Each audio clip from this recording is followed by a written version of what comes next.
Okay, thank you everyone. We are going to try this again. We share your disappointment in the confusion. What we are going to ask is that when you speak, you also mute yourself if you know how to do that so you don't hear any feedback. Jocelyn, I think Dr. McGettigan, I'm going to have you call out people, but Jocelyn has started and stopped multiple times. So we are going to let her go first. If you reach 3 minutes, Mrs. Ritchie over here will give you the wave, at which point please try and realize that we need to respect the 3-minute mark for all speakers. And with that, Mrs. Delancey. Okay, I had a whole speech planned, but I don't think I'm going to say it in the interest of time and to let other people speak. But what I do need to say is that with these troubles, these live streaming issues, people unmuting and hearing private conversations, all of those things, the patients involved, a kindergartner, a second grader, a fifth grader, a high school senior probably would not be able to display the level of patience that the people watching would tonight. We are still against live streaming. The buildings are not ready for us with the safe protocols that we've had. We've begged you to listen to us. We don't feel that you have heard us. We'd like a seat at the table to fix some of these concerns. Your teachers want to be in the classrooms. We have not asked not to be. We just want them safe. And right now, we see a lot of things that are still not safe. We have questions that are still not answered, and we still don't feel heard. So I think you might hear from some teachers tonight that aren't me. Maybe they'll make an impression on you, but I'm begging you, please, to consider our points and to reach out to us and have us at the table, because we do not feel like we are being heard. But I think I've been heard lots and lots and lots of times on this feed tonight, so I will stop, and thank you very much. Hey, Nancy Christie, you are unmuted and recognized to speak. Please identify yourself and your address, please.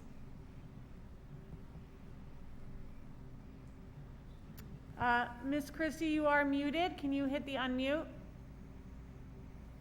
Good evening. My name is Nancy Christie, and I live on Hyannis River Road in Bedford, New York. And I have been teaching at Hindley School for 8 years, and I have also taught at Oxbridge, and I'm entering my 29th year of teaching.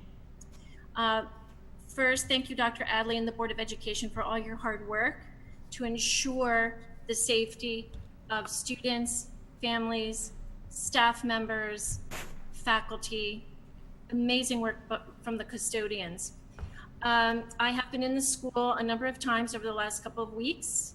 And I have a question on the reopening tab for Derry Public Schools. It says that an independent HVAC auditor commenced a report on July 20th for ventilation of the bathrooms. Where and when will this information be made available for students, parents, staff, everyone who is in the building? Because it is great concern to everyone who is walking through the buildings. Thank you very much. Thank you. Dr. McGettigan.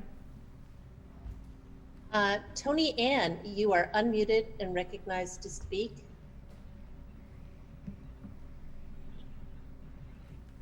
Can you all hear me?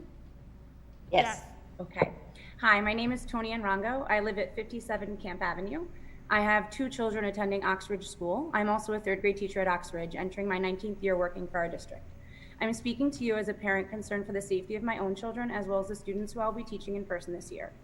As I prepare to send my own children back to school and prepare my classroom for my new 3rd graders, there are many questions I still have regarding a safe reopening of schools for all children and staff. One of my biggest concerns is regarding mask wearing and removal during snack and lunch in our classrooms, both in the hybrid model and especially the full in-person model on September 29th. In the hybrid model, I only have half of my class in the room, so students will be sitting at desks that are 6 feet apart throughout the day. The communication to staff has been that students can't remove their masks for a break in our classroom all at the same time, but individual students can have a mask break in a designated spot in our classroom and outdoors. However, we are allowed to have students remove masks as a whole class inside so that they can eat snack and lunch as long as they are 6 feet apart. This information is very inconsistent for teachers and students. I feel strongly that we need to have a safer plan with more consistency for children, one set of safe rules and protocols for them to follow. An even bigger concern is how we will safely have children eating lunch and snack in our classrooms once we are full in person. Student desks will only be 3 feet apart at that time. If we're following safety protocols for removing masks, students need to maintain 6 feet distance when not wearing a mask. How is this being handled for classes when there are up to 24 students in a room? Where will they eat? How will you keep our children safe in crowded classrooms with no masks? Who is supervising the children during a teacher's duty-free lunch? Has a plan been made for this?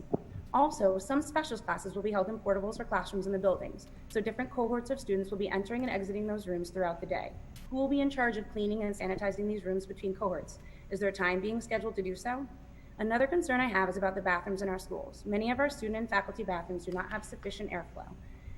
There are no windows in many of them, and many exhaust fans do not function. How will you make these spaces safe for children and staff? And an even bigger concern is how we'll be monitoring student occupancy in the bathrooms. I can monitor how many students leave my own room to go to the bathroom, but I'm unable to monitor how many students from other rooms are leaving to use the bathroom.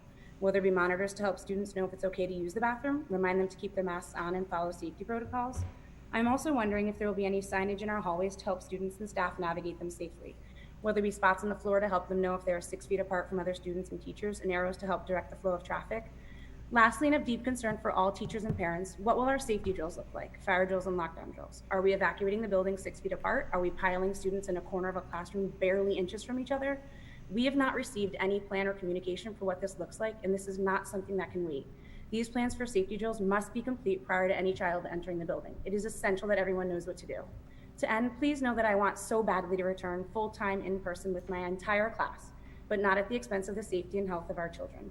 And I realize that you may have the answers to some of these questions, but the point is that we should not be walking into a situation as teachers or parents of students in this district without having the answers to these questions. We need to be assured that this is safe for the sake of our children. Thank you for your time. Thank you, Mrs. Rongo. Dr. McGettigan.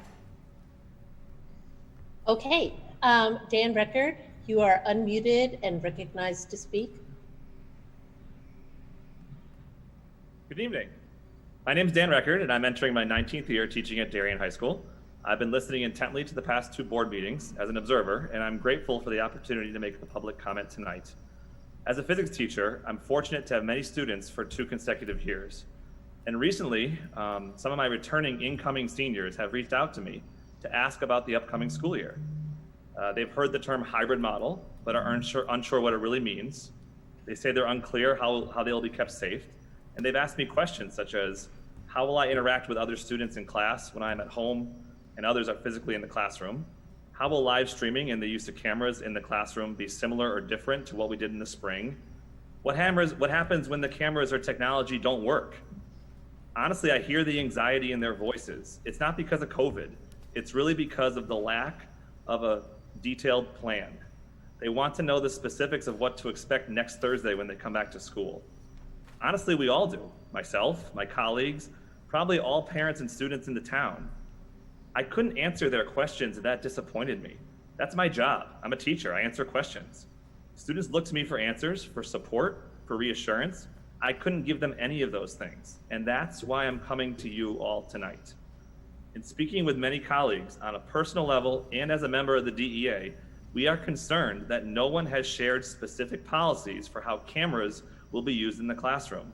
I want to be clear, this is not the fault of the department coordinators. It's not the fault of the building level administrators. Central office has not provided the district with clear and specific details across all grade levels in all schools that will allow us to know what to expect on day 1 of class.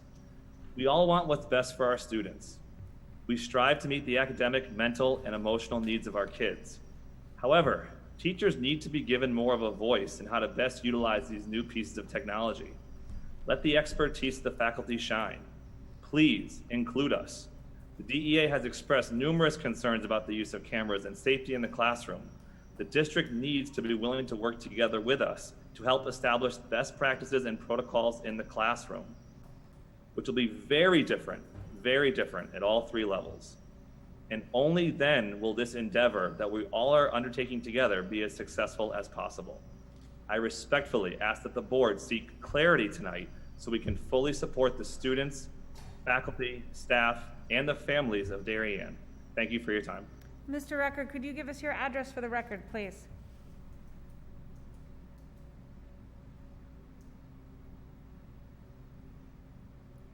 Dr. McGettigan? I know, I'm trying to unmute him. It's not getting unmuted.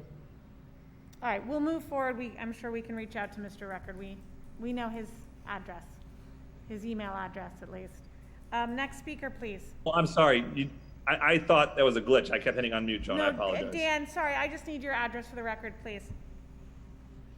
My address is 50 Scenic Hill Road in Trumbull, Connecticut. Thank you. No problem. Thank you, Dan. Okay, Jesse, you are unmuted and recognized to speak. Okay. Hi. My name is Jesse Sersasmo, 16 Overlook Avenue, Beacon, New York. I'm a teacher at Darien High School, and I suffer from persistent asthma, which may place me at increased risk for COVID morbidity. I've recently learned several disconcerting things about ventilation, virus-carrying respiratory particles, and the Darien reentry plan, namely that the high school ventilation system is incapable of filtering aerosolized respiratory droplets. The system will primarily recirculate air during school hours, sending air that may contain coronavirus droplets throughout the building. And teachers are required to supervise unmasked students during lunch periods. In the full reentry plan, student desks will not be distanced at 6 feet, and their exhaled respiratory droplets will circulate throughout the building, diminishing the efficacy of cohorting and contact tracing. This raises serious concerns for students and staff in that building. So I ask, when will the district seek estimates to upgrade to the minimum MERV 13 filtration necessary to capture viral material without reducing airflow? Shouldn't this be done prior to building reentry? I understand that the district sought the purchase of portable HEPA filtration units to compensate for the system's inability to capture aerosolized virus, but was told that the equipment is on back order and could not be obtained before schools open. Nevertheless, the mere fact of the inquiry validates concerns about the system's limitations. So why is it acceptable to open buildings in the absence of the equipment? And finally, why has the district not offered a reentry plan that would dismiss students earlier to allow for lunch consumption outside of the building with grab-and-go meal service for those who need, in order to solve the unmitigated risk of unmasked students eating in non-socially distant spaces? The responses I've been given thus far amount to, we are making it as safe as we can. That is, as safe as we can without significant inconvenience or expenditure. I regret that my own personal health frailties compel me to speak tonight. However, student, staff, and community member lives are on the line here. And I remain convinced that as safe as it can be is still fundamentally unsafe. Thank you for your time. Thank you, Jesse. You. Dr. McGettigan, our next speaker, please. I believe that is the last speaker for public comment. Thank you, everybody. We'll move on to the superintendent's report. Good evening. I think option B was the better option, so we'll try it. Good evening, everybody. Thank you for your patience, and we apologize for the inconsistencies. Thank you to our parents, staff members who participated in a number of community workshops, parent workshops this past week that I hope were found informative. I want to pay special recognition to Elisa Kasuchi, who's here, our COVID, I hate the term, but a COVID compliance officer. David Knopf, the health director for the town of Darien, and Dr. Kennefick, our medical advisor, who attended several of the workshops. There's one specific one that talks about health and safety that's posted on the website, and hopefully if you visit that, you'll find that very informative. What was mentioned actually tonight, there are new directives that we just received from the Connecticut State Department of Education regarding safety drills and security, and so I'll talk a wee bit later about those. New teacher orientation is underway. This is the second day of orientation for over 26 or so new teachers, new staff members. It's an unusual way to start, but it's going to be an unusual year. We have a tremendous group of new staff joining us, and whether they're just a new teacher to Darien or a new teacher to the profession, they share the same excitement, but it's certainly an interesting time if you're a new teacher right out just new to teaching. It's just a very, very unique situation. But we welcome them and we thank them for their enthusiasm. The first days for students is September 3rd and 4th. Bus routes will be published on Friday. We have opening convocation tomorrow morning. Professional development has been ongoing throughout the week. And there's been it'll start officially in many capacities tomorrow with building-based activities around health and safety protocols, camera setup, and various department and grade level professional learning experiences. We do have a number of keynote addresses for staff, which is it deals with health and safety, social and emotional learning, technology, equity, and innovation. Strategic Planning Steering Committee, we will plan a meeting for next week. The committees met themselves last week, and we'll schedule a meeting for next week. The fate of football and volleyball continues to go back and forth, so to speak. Forgive the pun, but CIC continue to meet with the State Department of Public Health, and we are awaiting further instructions. In the meantime, some of the preparations and conditioning has commenced again or will commence again. But whether those programs are going to continue or not in the fall remains just to be seen. The administration had a retreat virtual retreat on last Wednesday. Topics included, as you might expect, reopening of schools, strategic planning, and innovation. George Kuros, I don't know if you know George, but he did a special session for the administrators. He will do a session also for our staff members that I think will be well received. Those are a few of my announcements. Most of the reopening of school I'll address during that agenda item. Okay, we'll move on to the approval of minutes.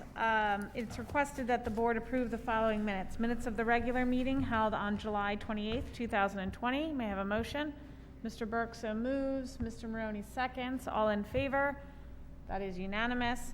And minutes of the special meeting held on August 10th, 2020. May I have a motion? Mr. Deneen so moves and Mr. Brown seconds. All in favor? That is also unanimous. Board committee reports. Any reports this evening? Mrs. Ritchie. Okay. Sorry about that. Finance committee met on August 21st. All committee members were present. We went through the fiscal year 20 year-end results, and we also went through the fiscal year 21 COVID reopening expenses, and we will talk about that in more detail later. Thank you. Any other committee reports? Okay, moving on. We will go to presentation and discussions. An update from the Oxbridge Building Committee, including a review and action on construction drawings. Dr. Adley, SLAM, and Mr. Deneen. Those joining us for SLAM, thank you for your patience and your indulgence. We will invite you up to the podium, but Dr. Adley and Mr. Deneen, I will hand it off to you. Well, good evening, everybody. Thank you to Kempf Morhart and Amy Samuelson. Kempf Morhart and Amy Samuelson, they are our architects from SLAM. They have done an absolutely fabulous job in preparing this wonderful new building for Oxbridge Elementary School. They have met recently, obviously, with the building committee, and tonight they are coming before us to show the construction documents and the construction cost as have been approved by the board building committee. This is to go to the State Department of Education, Department of Construction grants on, I believe, September 1st, and it's a requirement for the board to actually pass a motion to approve essentially the construction documents here. The State Department of Education construction and grants has, over the last couple of years, been very tight and strict on the completion of forms, the involvement of superintendent, and more involvement in the Board of Education along the process, and this is one of those requirements. I think you'll find it very informative from the updates that you already have received. I think this will give you a wee window into actually the actual corridors and kind of what it looks like at a big level.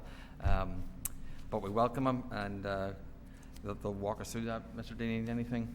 No, I would just add too that the slides that you're going to see, the building committee has worked throughout the summer.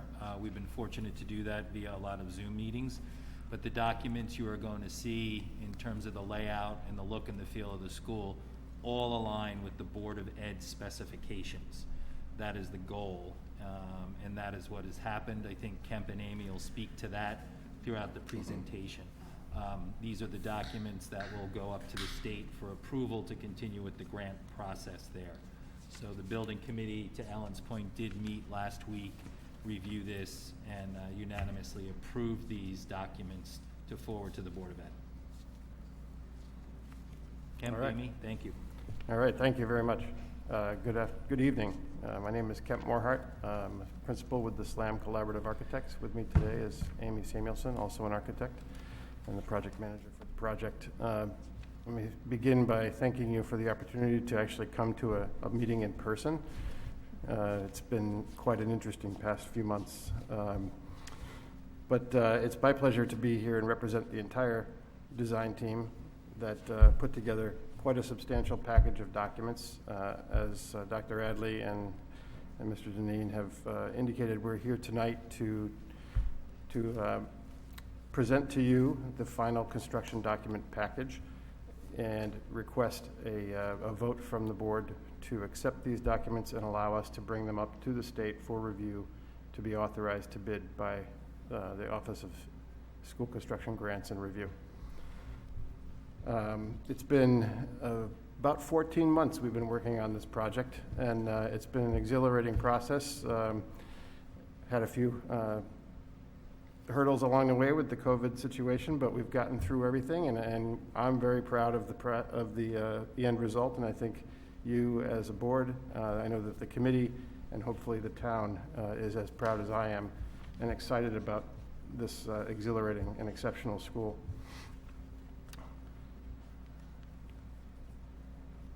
Do I just advance to the right?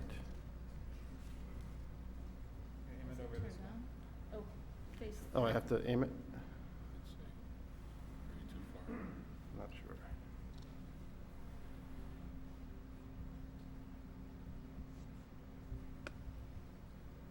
There we go. Need to be closer? Okay, if you don't mind, that would be great. So just a quick overview of where we are with the schedule. Today, the 25th of August, we're presenting to you, the Board of Education. We will be finalizing the third-party code review, which is a code consultant that has reviewed these documents to assist the building official and fire marshal in town with that permit review. We'll be reviewing those with them on the 31st, Monday, in preparation for our what's called a PCR, or pre-conformance review meeting with the state.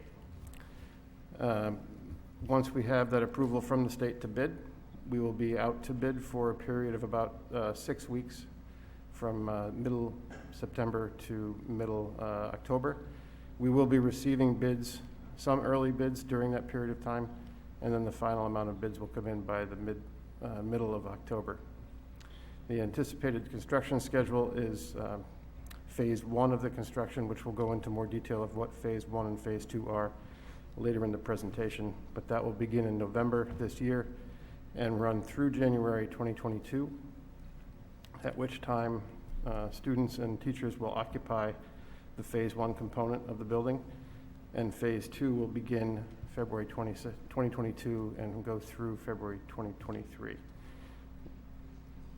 And then we'll have some final site work and project closeout in the spring of 2023, primarily for planting and finalizing the fields. Good advance. So this is a site plan for the final school. You can see, I don't have a pointer, but it is using the open space that's currently on the site for the building of the new school. So it is the southeast corner of the site, where we have a courtyard type educational wing. The wing that's furthermost east, which is the right on the plan, is the early learning program wing, which is a single-story wing, and that's most adjacent to the residences on Mansfield Avenue. The L-shaped wing that forms the bottom and the left-hand side of what I call the donut is a two-story K through 5 wing, and that's primarily classroom space. And in the center of that is a courtyard, a beautiful courtyard design, which you'll see some images of that in a moment. And then the leg that goes to the west is what we affectionately call the assembly wing, where the gymnasium, cafeteria, music spaces, and media center are located. On the north side, we have an upper and a lower parking area, which also separates parent drop-off from bus drop-off. And as you come down the main entrance drive from Mansfield Avenue, there is a decision point, very much where it is today, where if you're coming down in a car as a parent, you would turn left into the parent loop. And if you're driving a bus, you would continue further in for the bus loop to go around the main bus loop and students to be dropped off in front of the assembly wing and enter the building through what we call the gym entrance. There are two primary entrances. The one up by the parent loop is the main entrance for the school. That will be the main entrance for anyone that comes to the school during normal business hours. But then the secondary entrance, the bus entrance, is also open for students to come and go on arrival and dismissal. There is just go back one more. I'll just note the ELP play up adjacent to the ELP wing, and then the K5 play on the lower tier to the west of the site. Advance. Okay, I'm going to run through some final renderings of the exterior design. This is a view from that decision point as you come down the main entrance drive, and you look to the left. You can see the main entrance and the parent drop loop in the immediate foreground. If we advance one more, so this is taken from the parent drop loop, looking straight at the front main entrance, and you'll note that on either side are the administrative wings for the K5 component, as well as the ELP K5 component on the right, and the ELP administrative offices on the left. So we have excellent supervision of that main entrance of the building. We have a blue entry portal, which is approximately 8 feet deep, and it serves as a canopy, as well as the Darien blue signifies entry, and behind it is a glass box entrance vestibule and lobby. You'll see some more images of that in a moment. The materials are brick, and on this main entrance facade, you'll also note that there are cast stone elements that frame the window on the corner, which is a conference room, and then also serve as headers along the other administrative wing windows. You can advance.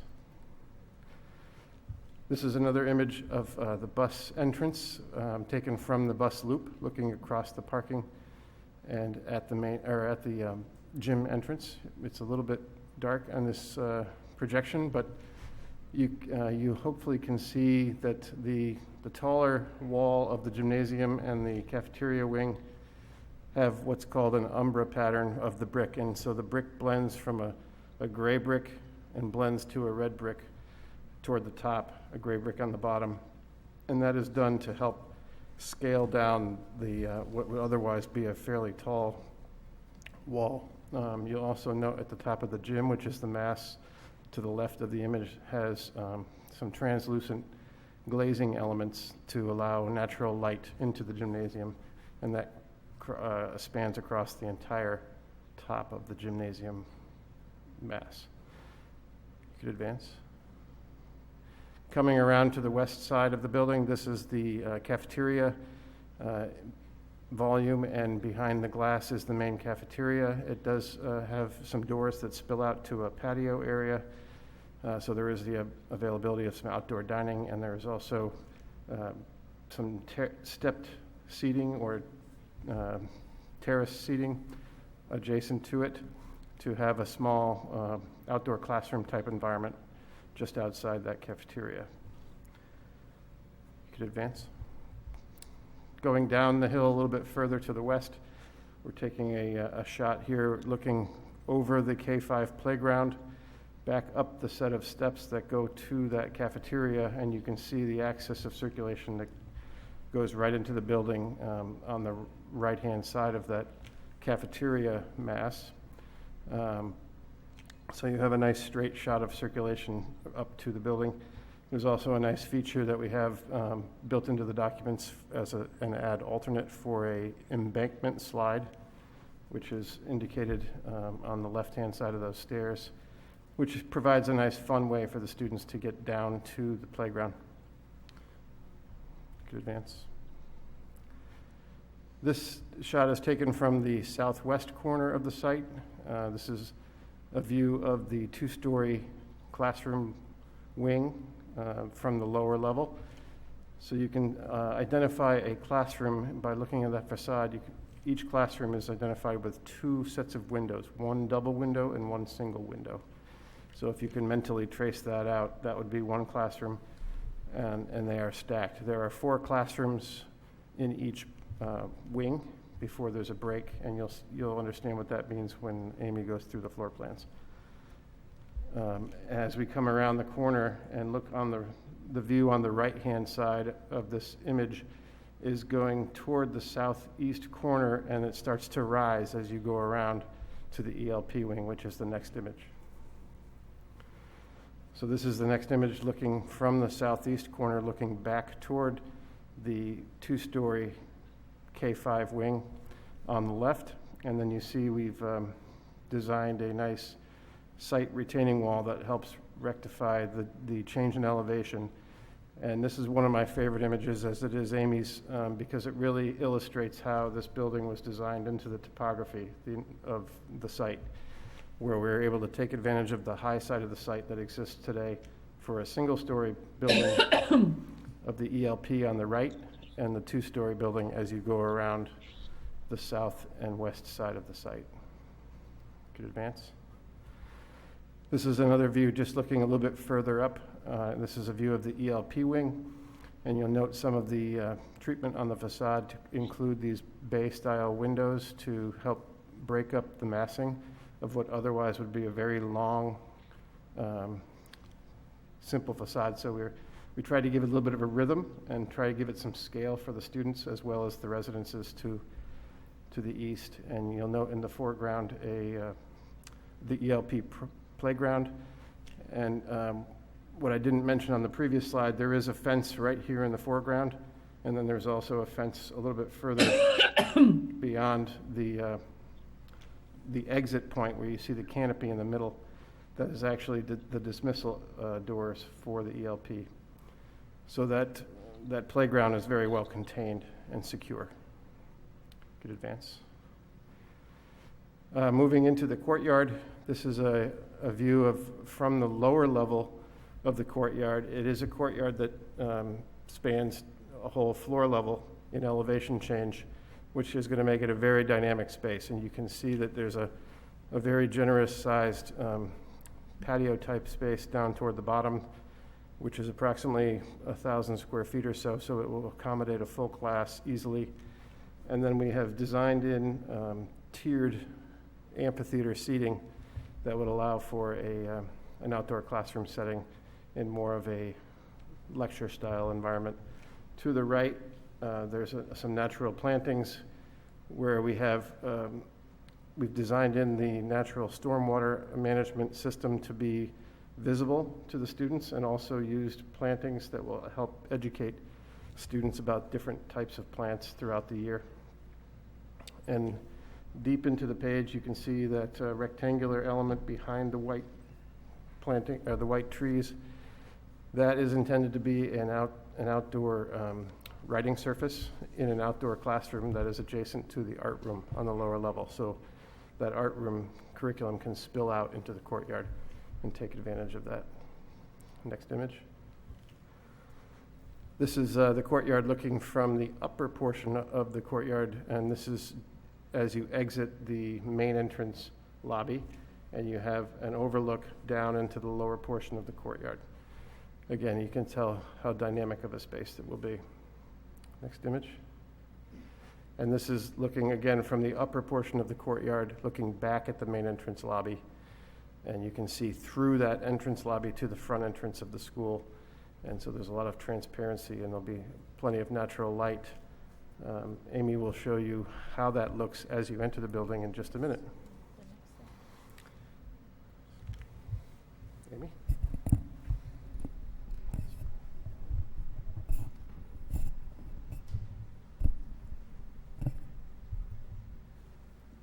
So thanks again for having us, having me back to present again and to continue the presentation. Now we're moving inside the building.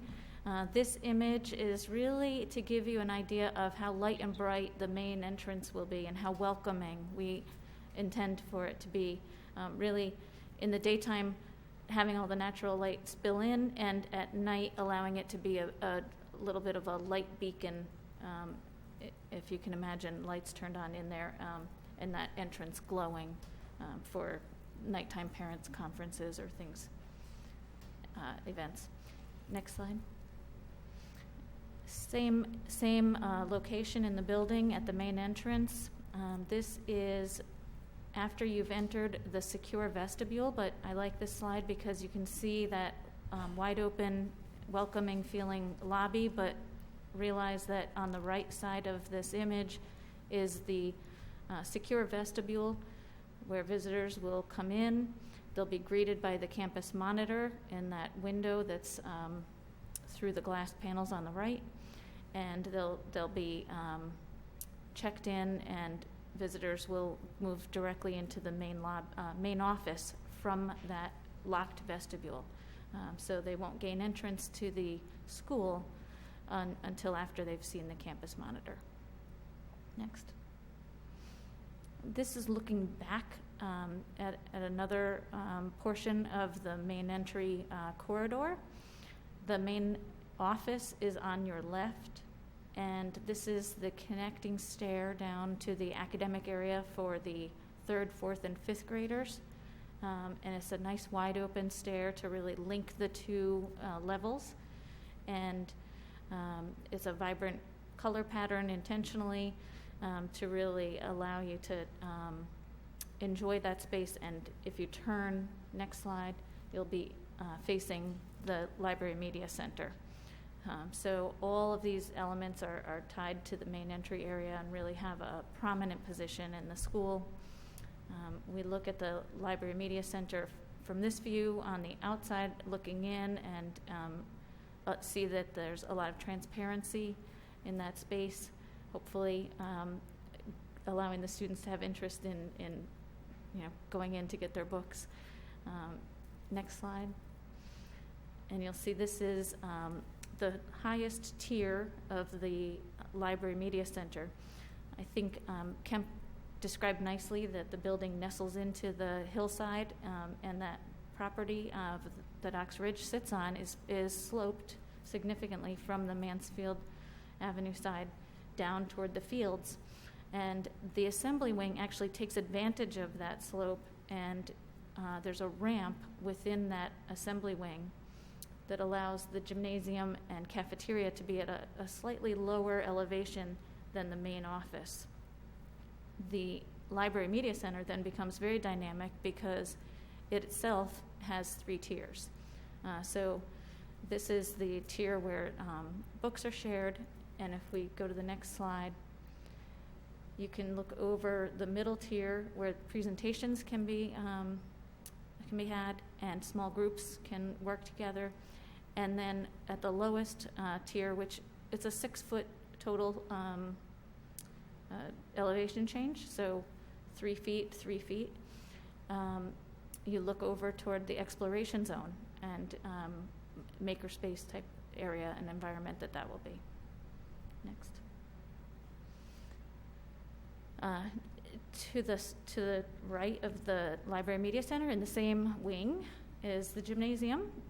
Kemp mentioned that there's translucent glass panels on the north facade of the gym.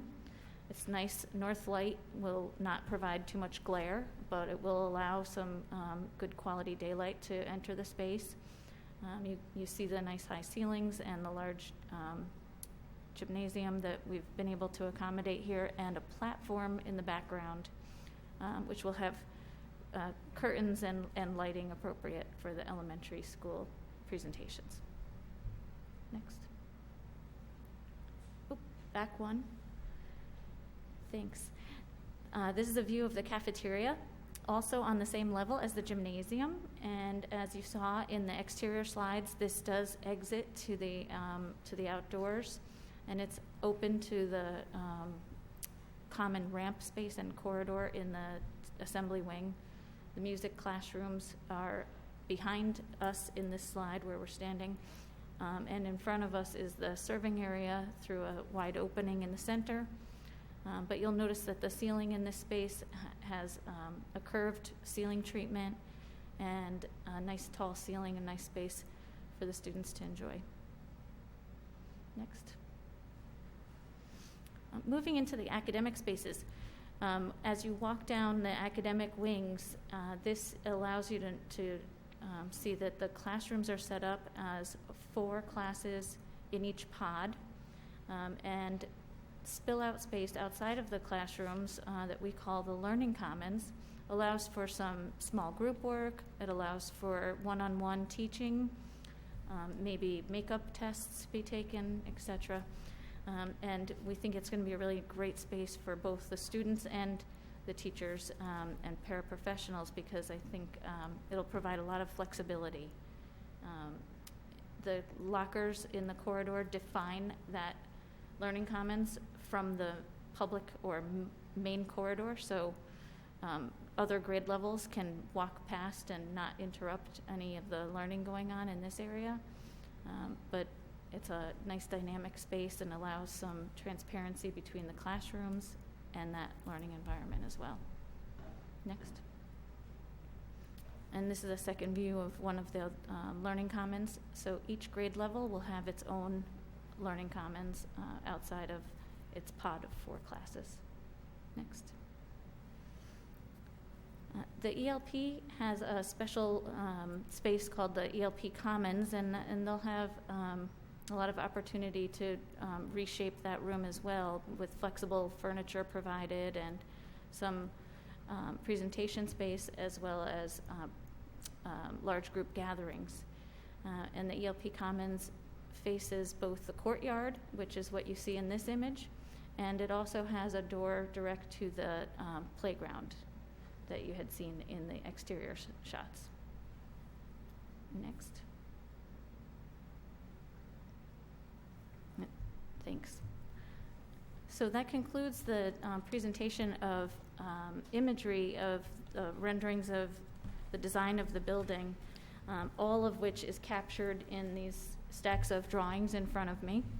And so the contractors don't see all those glossy photos necessarily, but they will be leafing through these hundreds of pages of documents. And that's the next step in the process. So one thing I wanted to note, just one thing to note is that the design as presented here today and as documented in the documents meets the ed spec and all the requirements of the ed spec. I want to make sure that everyone on the board understands that. We have gone through it in detail, and we're confident that we have met all of your requirements. Thank you. Absolutely, that's essential. And I'm going to invite Dave Cravenzola, who's in the audience, to speak to the next few slides. If you can unmute him. And in the meantime... Can you hear me? Yes. Hi, Dave. Okay. Hi, good evening. My name is Dave Cravenzola. I'm the project executive with ONG AP, the construction manager who was hired to oversee construction of the project. So as Amy and Kemp mentioned, we've been working with SLAM and their design consultants and the building committee since May of last year, conducting constructability reviews and also doing estimating of the project to confirm the cost of the work and where we were in relationship to the budget. So one of the things that we also have to look at is phasing of the project. And throughout the process, we've been meeting with Dr. Radley, Luke Forshaw at the school, and other representatives to make sure that the construction work is being phased to allow operation of the school. So Amy or Kemp, whoever it is, do you want to advance to that first slide? Working on it. Okay.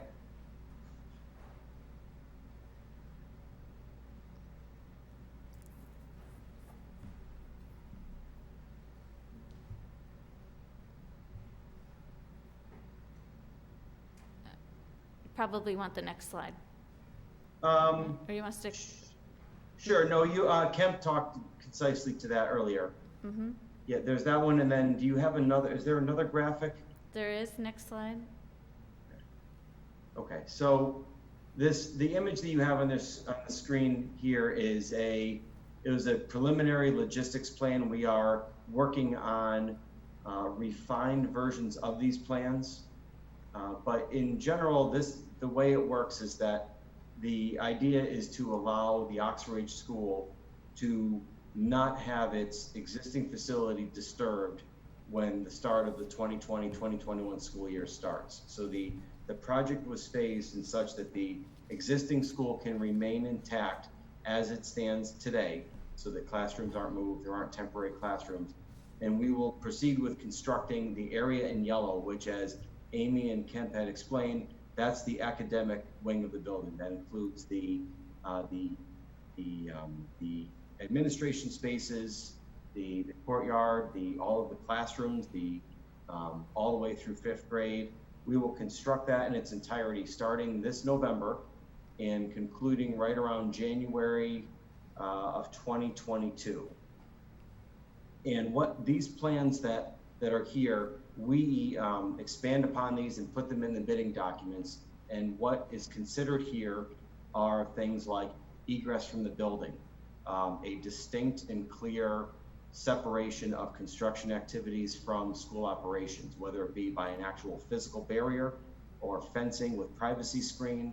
Those are all of the things that are considered and that we've reviewed in depth with members of the Oxridge staff and with the building committee and with Dr. Radley. So that's the idea.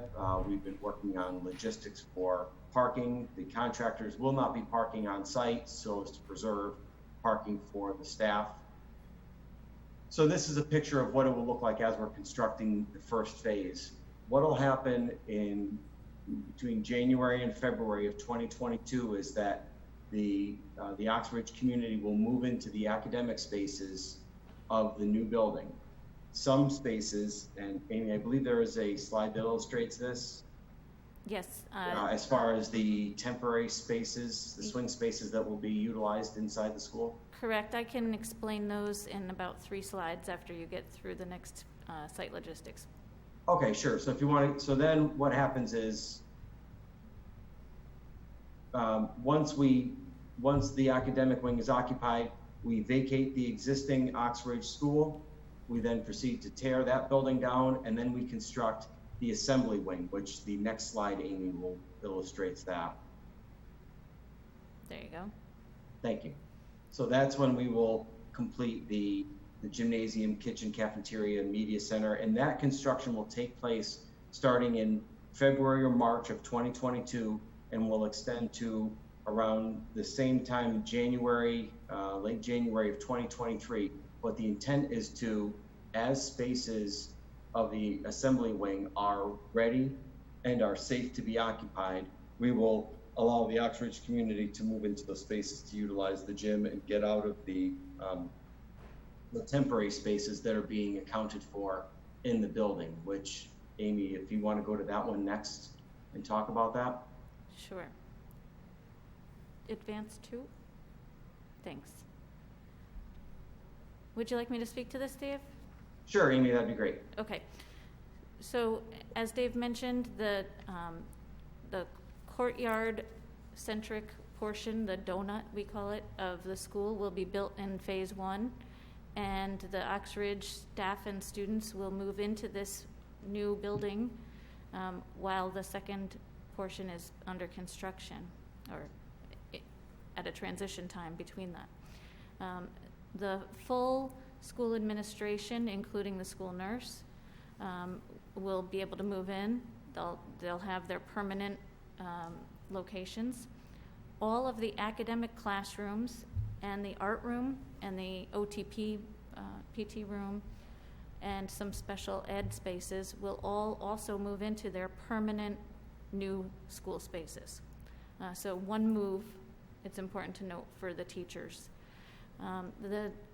The specials, the gym PE teachers, PE space, the cafeteria, the library media center, and the 2 music rooms, those will have to be accommodated in temporary spaces during this phase.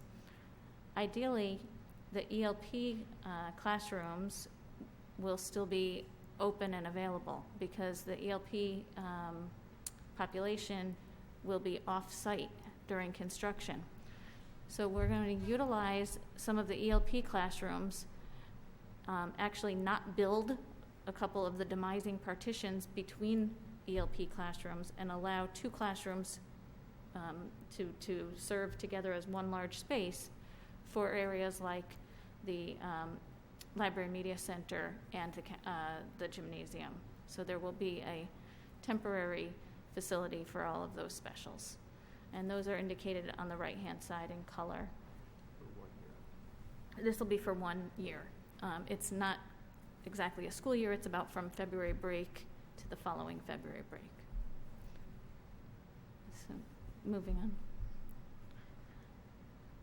on. So Dave, I'm not sure if you concluded your piece of the project before I move on to the final plans. Go ahead. Yeah, I think after you talk about the plans, we'll go through the cost estimate, but if you want to talk through the plans, great. By all means. Okay, next.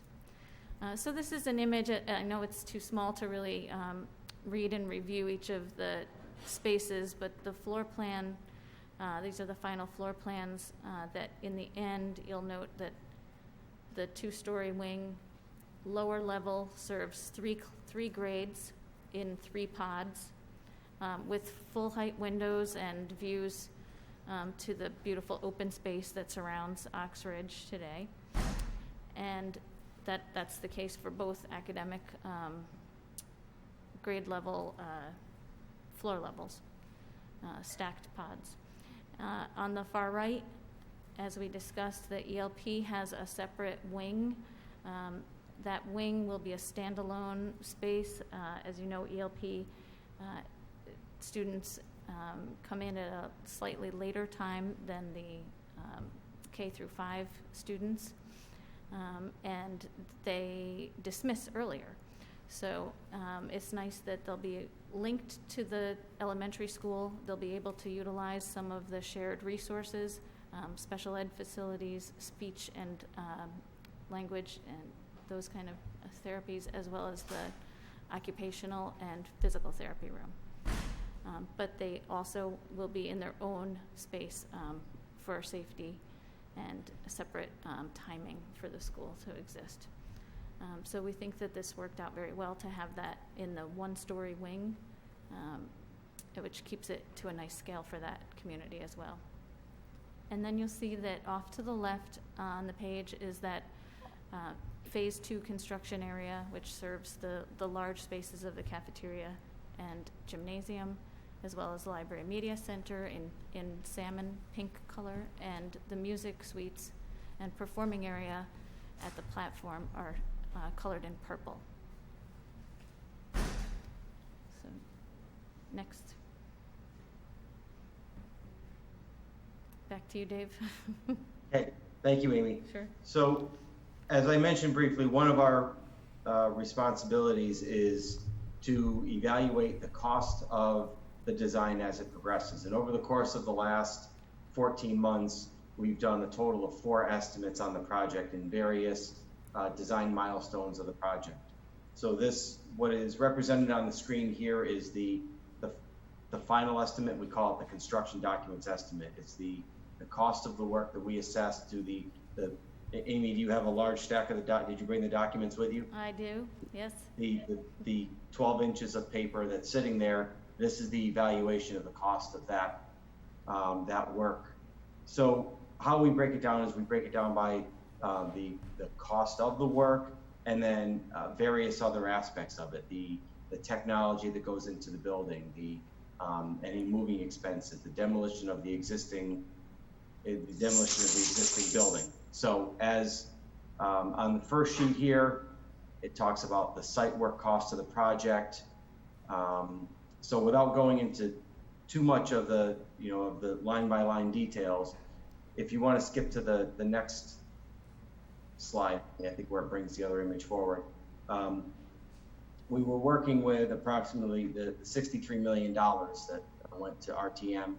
The cost as we assess it here is approximately $64.4 million, which is about 2% over that budget amount.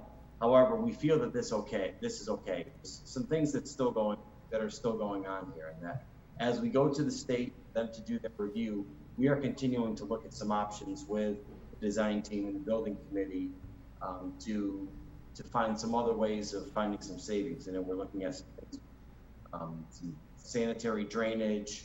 They are not ed spec. They're not programmatic type changes. They're minor tweaks and some things to try to see where we can reduce some costs. But what the next step of this is going to be, though, is that we are putting bid packages together, and we will solicit bids from, on a project of this size, we'll have about 20 different bid packages where we break up the work, and we will get at least 3 to 5 bidders for each of those. They will competitively bid the work, and that's how we will get the final cost of the work. All of those bidders will be vetted and then be brought before the building committee before they are accepted.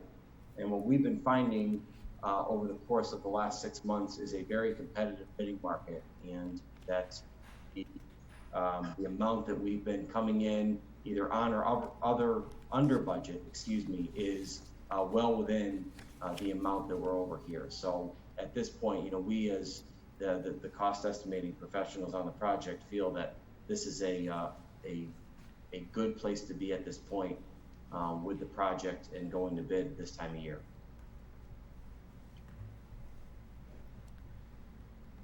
Thanks, Dave. Are there any questions? That concludes our presentation. So I'm not sure if any board members have any questions. We're happy to do it.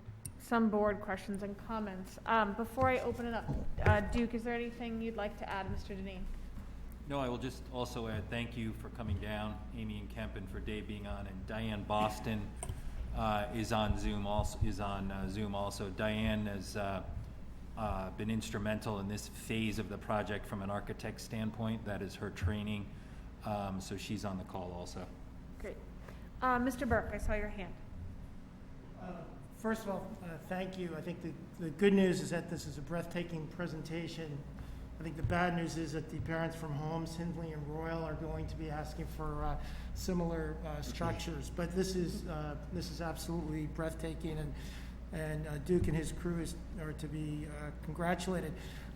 With regard to the soft costs and the site inspection, this board's had some experience where with a project, like colleague Jill will remember, with regard to the cafeteria, where all of a sudden there was great delay because we didn't discover power lines, or cable lines, which required additional site work and delay. And obviously in this project, we're going to have a school fully functioning at the same time.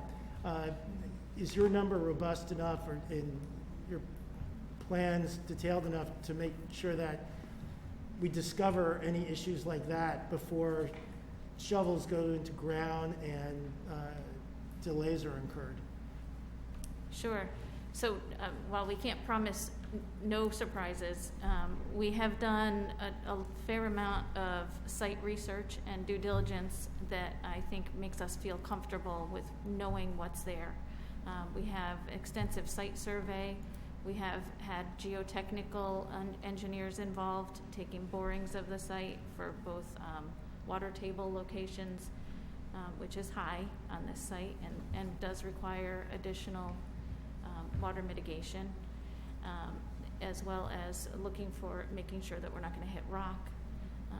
And so we feel very comfortable with the knowledge that we have. moving forward. Thank you. And I might just add that we have done extensive coordination between trades to make sure that we've designed the new work to work around the existing in the phased manner that was described here between phase 1 and phase 2, to make sure that all the existing can still be maintained and operational while the new is being built, and then there's a switch over right before occupancy. And if I could add one thing, this is Dave Cravenzola. When we get to dealing with the utility work that's going to be feeding the new building and installing systems that could potentially cross existing, because of the fact that a lot of those utilities are going to be traversing parking areas, we know how important that those parking areas are for the function of the school. So a majority of that work will be happening during breaks and vacations from the school. So that ought to be cognizant for the parking needs. So we will have an opportunity to make sure that systems are checked and double checked before any shovels go on the ground, and that it will not be affecting a fully occupied school. Okay, so tonight, what the board is being asked to do tonight, and part of that is just required by statute and state process of how this is, we have a vote to approve these documents that we're hearing about tonight as proposed both by the Town Building Committee and SLAM.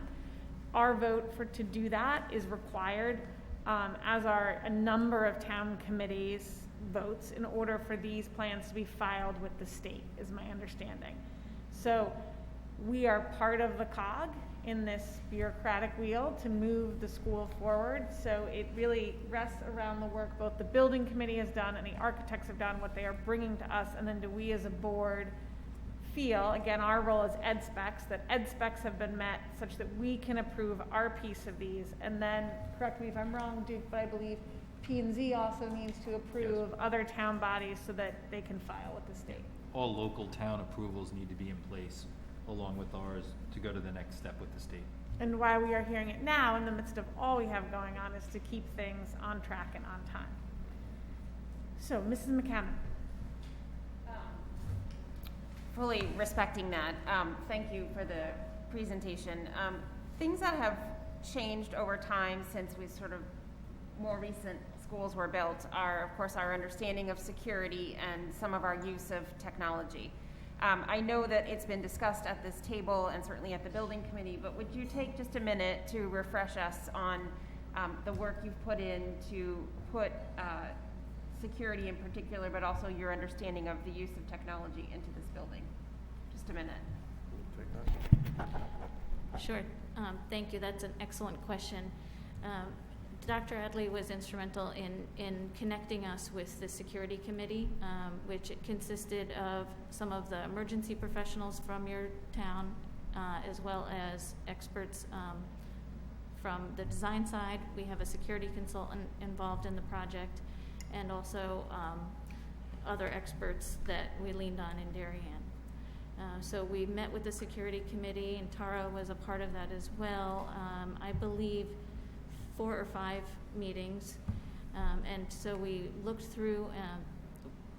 What we need to do is to meet the Connecticut guidelines for security for schools, and that's called the SSIC, School Security Infrastructure and Council. And so we feel very comfortable that we've met that. We do have both technology, like security cameras, as well as hardening of surfaces involved. And we also are very cognizant of making sure that our design provides for great visibility and secure facility. So I don't want to go into too many specifics on the security side. But so just to add to that, I would say, that would be a full executive session on too many details, but it was meet or exceeds the Connecticut state standards. So this school meet and or exceeds all Connecticut state standards on security, still providing a safe and welcoming environment to schools, was the recommendation of the committee, and that included KERMA and our insurance company, their understanding, plus the security expert that was brought in, consultant, plus the Darien Police, fire, first selectman, myself, and the building committee representative. So I feel like it was very robust, lots of opinions. Details can be had in executive session, but I think the board certainly should feel that the due diligence around security was, what is and has been met. Great. And part two of your question was about technology. And so I want to make sure that you understand that we also had an AV and technology consultant involved with their expertise blended to the design.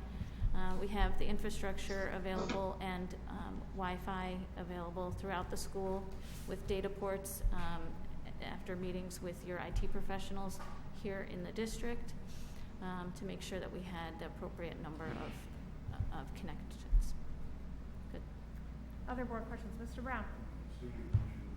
Can I just...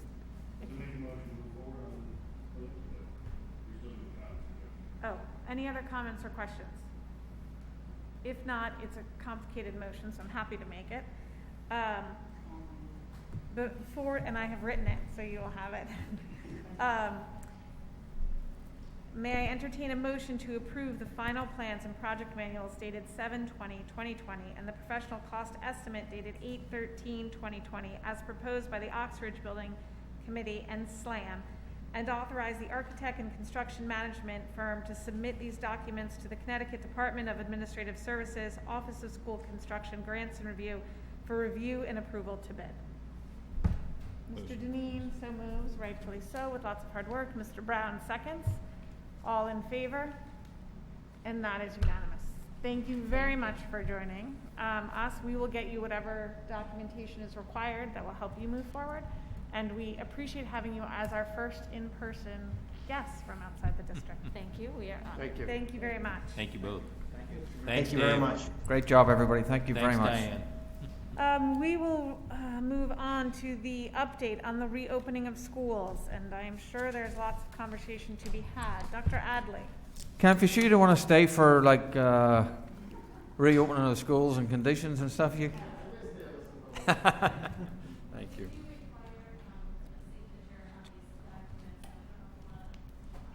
If Dr. Adley, if you want to start, I'll sign.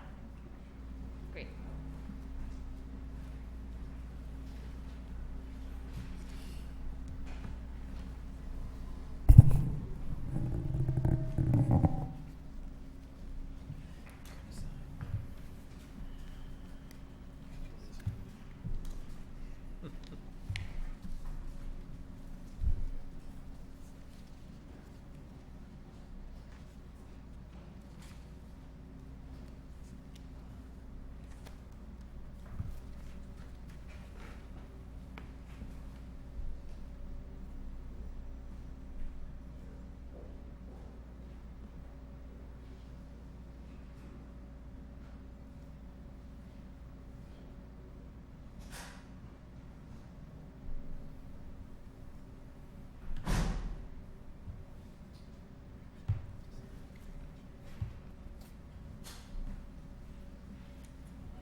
Oh, you want me to continue? Oh, sorry. Thank you. Okay.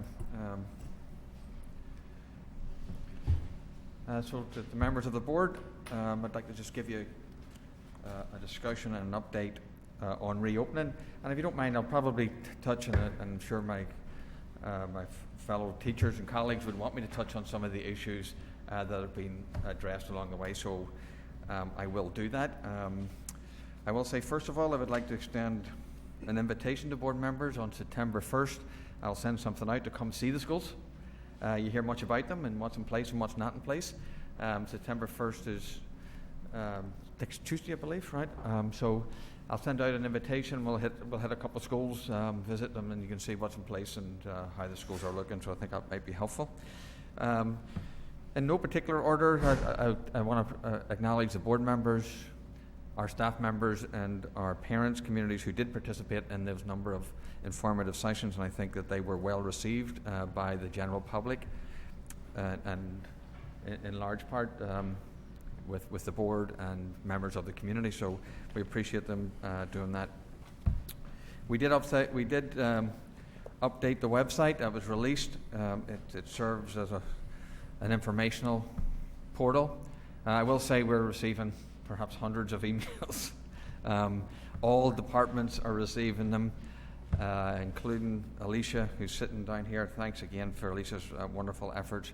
We are doing our best to respond to those, to update the website, and to also get back to people.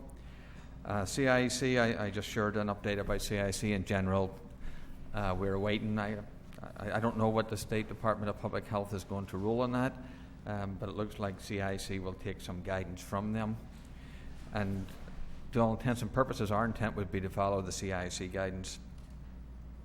Emergency planning, we had a question before. Good night, gentlemen, and Amy, thank you very much.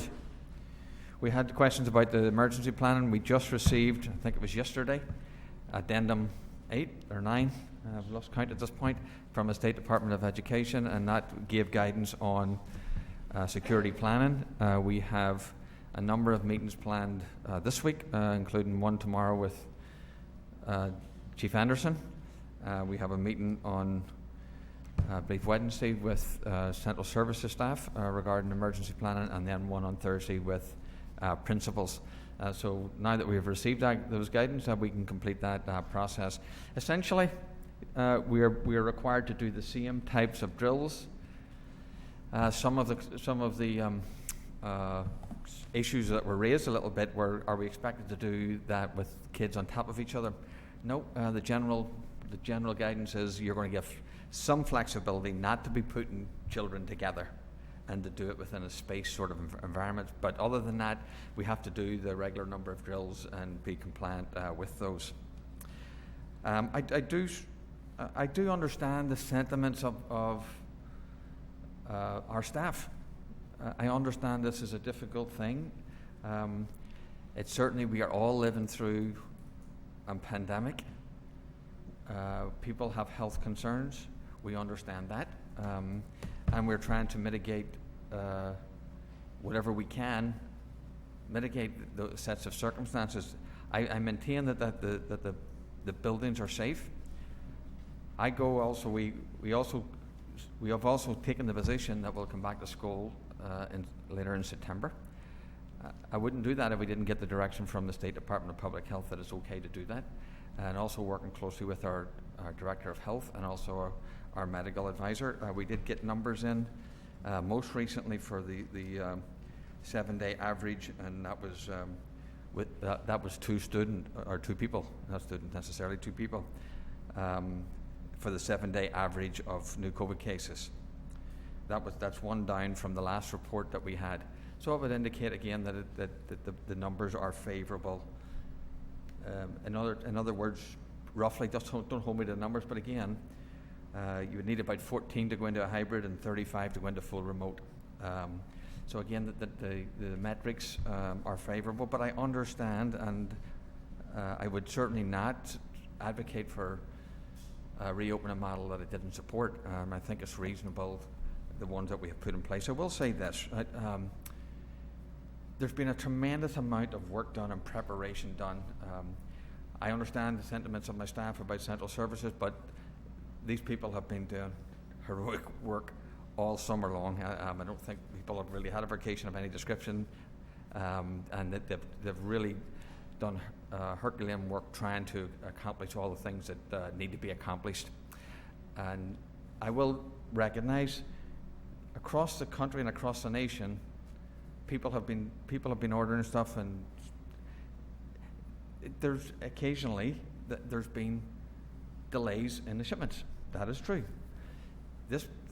Today, I announced to the staff that they're doing professional learning between now and the end of next week, right, until the children come back.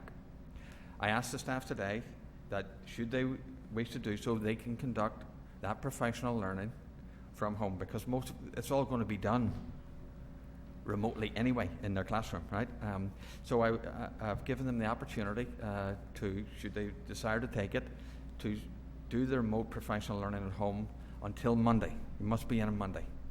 And the reason to do that is, one, We have a huge amount of shipments that are coming in starting tomorrow morning at 9 o'clock that need to be deployed to the schools and also need to be installed.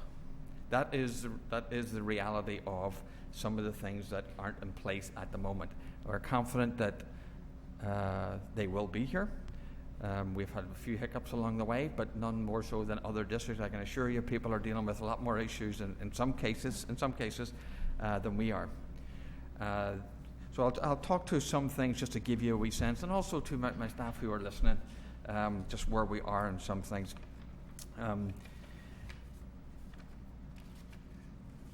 So just to give you a little sense of some timing.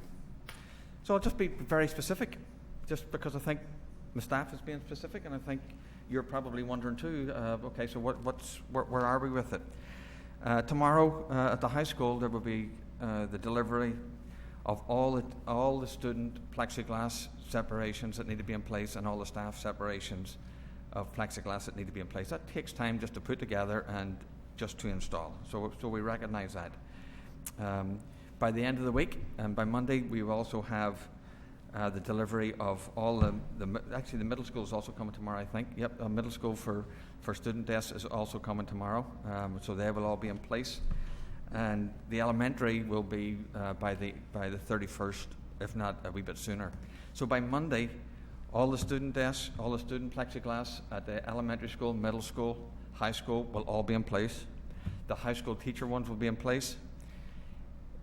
What was requested for the high school were teacher plexiglass. That was not requested for the middle school nor the elementary school. It was brought up recently as a request, and we immediately ordered those. Those will not necessarily be in for the start of school for the teachers. At one point it was determined that was not necessary. It then was asked for, and we put those in place. Sinks, some of the sinks have already been distributed. The rest of them will be here by September 8th. These are portable sinks that we need. Sinks that will be, some of the portables are being reconstructed for purposes of a larger class size. They will have the sinks, so we're confident that classes that don't have a sink will have a sink. Exhaust fans will all be updated, and any maintenance work that is left will be completed by Monday. So I know we've had questions about exhaust fans. Sometimes there's no exhaust in certain rooms, and we're not installing new ones, but any of the ones that are there will all be taken care of. All the cameras have been delivered. Floor decals will be all done by Monday. Hand sanitizer spray bottles, masks, wipes will be in place by Monday. Sanitizing stations, all units have arrived and have been deployed to the schools, and they will be up and running. I mean, basically, just you have to fill them. If you look at them here, they're filled, but these are portable ones, and so they're all in place. All PPEs will be in place.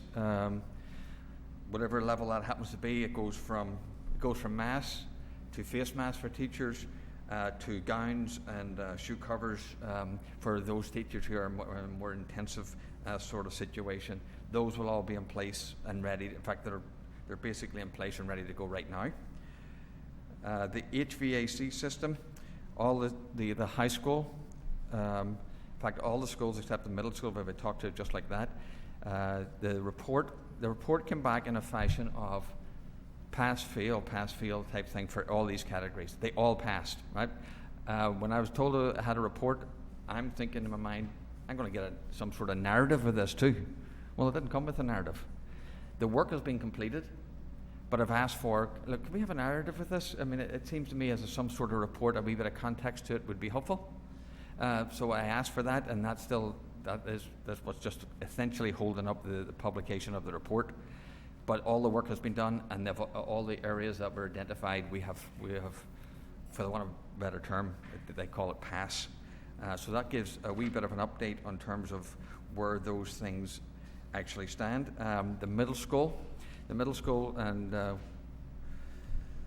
Mike is here, but the middle school is serviced by Siemens, and that's just a separate system, an older system. It isn't covered by the other company that came in to do the other HVAC evaluations. That HVAC evaluations we're looking for to be completed by the 31st. If it's not completed by the 31st, the purging that needs to take place will be done manually. So regardless of, we're confident that the work has been done in there, all the maintenance work has been done in it, but if there's anything else to be identified, we'll find that out on the 31st. We're not anticipating that necessarily, but if it needs to be, it'll be done. The bottom line is, we can go into that building now if you wanted to. I've got people working in that building right now. We've got secretaries working there, we've got custodians working there, we've got administrators working there. So we are meeting the recommendations from the Connecticut State Department of Education, but clearly we want to just complete that circle. So that is one area that's just out there a little bit, and I fully anticipate that we'll be able to get that completed by the 31st. Those are some of the areas. When we talk about other things that have come up, and I'll certainly try and address some of the other things that are coming up. Exhaust fans in the bathroom was asked specifically. Well, I've just given an answer to that. Anything that's outstanding will be done by the 31st. Can we justify students eating in classrooms en masse? According to also our medical advisor, we do the best we can to mitigate that. That's the most reasonable expectation that we can make. Teachers, if whoever's supervising that, whether it's teachers, paraprofessionals, otherwise, if they stay at a distance as best as they can and have their mask on, that's the best mitigation strategy there is. The students have to eat, they have to take off their masks. I can't really do anything else about that at the moment. I'm willing to listen to ideas, and if there's different ways of doing that. In fact, we are willing to listen to ideas as we're considering, like, what other ways could we do that, or we might do that, particularly when we come in person and all the children are back. So we're looking at that. Windows that do not open. In some cases, for the actual circulation, all we need to do is the ventilation and air conditioners that are already installed in some of those buildings, or in windows, most of them actually, is just turn it to a certain setting for the air to come through. However, if windows are meant to open, there are a couple of windows in the classrooms, maybe one or two windows in the classroom. If they're meant to open, then they should open. And so I just encourage our staff through our administration, tell us through the work order system which windows are not working, and we'll fix them. I mean, that's the direction that we have given out.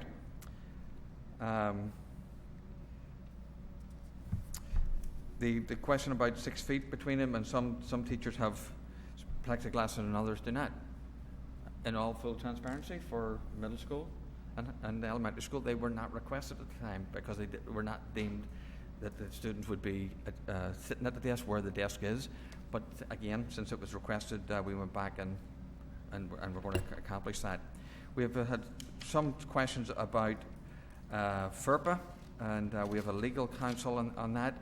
And Zoom-in is not going to compromise that, right? So essentially, no student records are created through that particular process unless someone does record, and we're not recording, right? Now, if someone tries to do something on the other end, we certainly are reaching out to our community, as we did last year, and talk about educational opportunities to look like we're asked you to partner with us in this and do the following or not to do the following. This is live streaming does not create a tangible student record. Essentially, the Zoom-in and the streaming are one and the same. So essentially, for our staff members, it won't be that too much different. Essentially, at the elementary school, they will be doing morning meeting. They will be doing the DI, differentiated instruction block, and they'll be doing the circle when they come back at the end of the day. Those are the opportunities to go both ways and for students to zoom in at those specific opportunities along the way. As you go up through the middle school and high school, the skills of our teachers are such that that's going to be a greater amount of time. And to all intents and purposes, our middle school teachers and high school teachers really flew with that last year. Not that our elementary didn't, it just wasn't as appropriate for elementary. And I anticipate that to be the same case.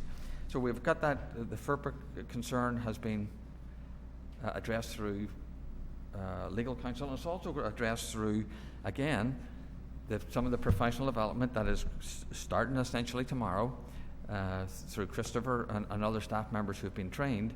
There are a number of tips and number of suggestions and strategies that we're going to give to teachers. I'm not going to read them all out to you tonight, but unless you want me to, but we're going to be giving those directly to our staff, and I'm confident that the capability of our staff will be able to utilize those.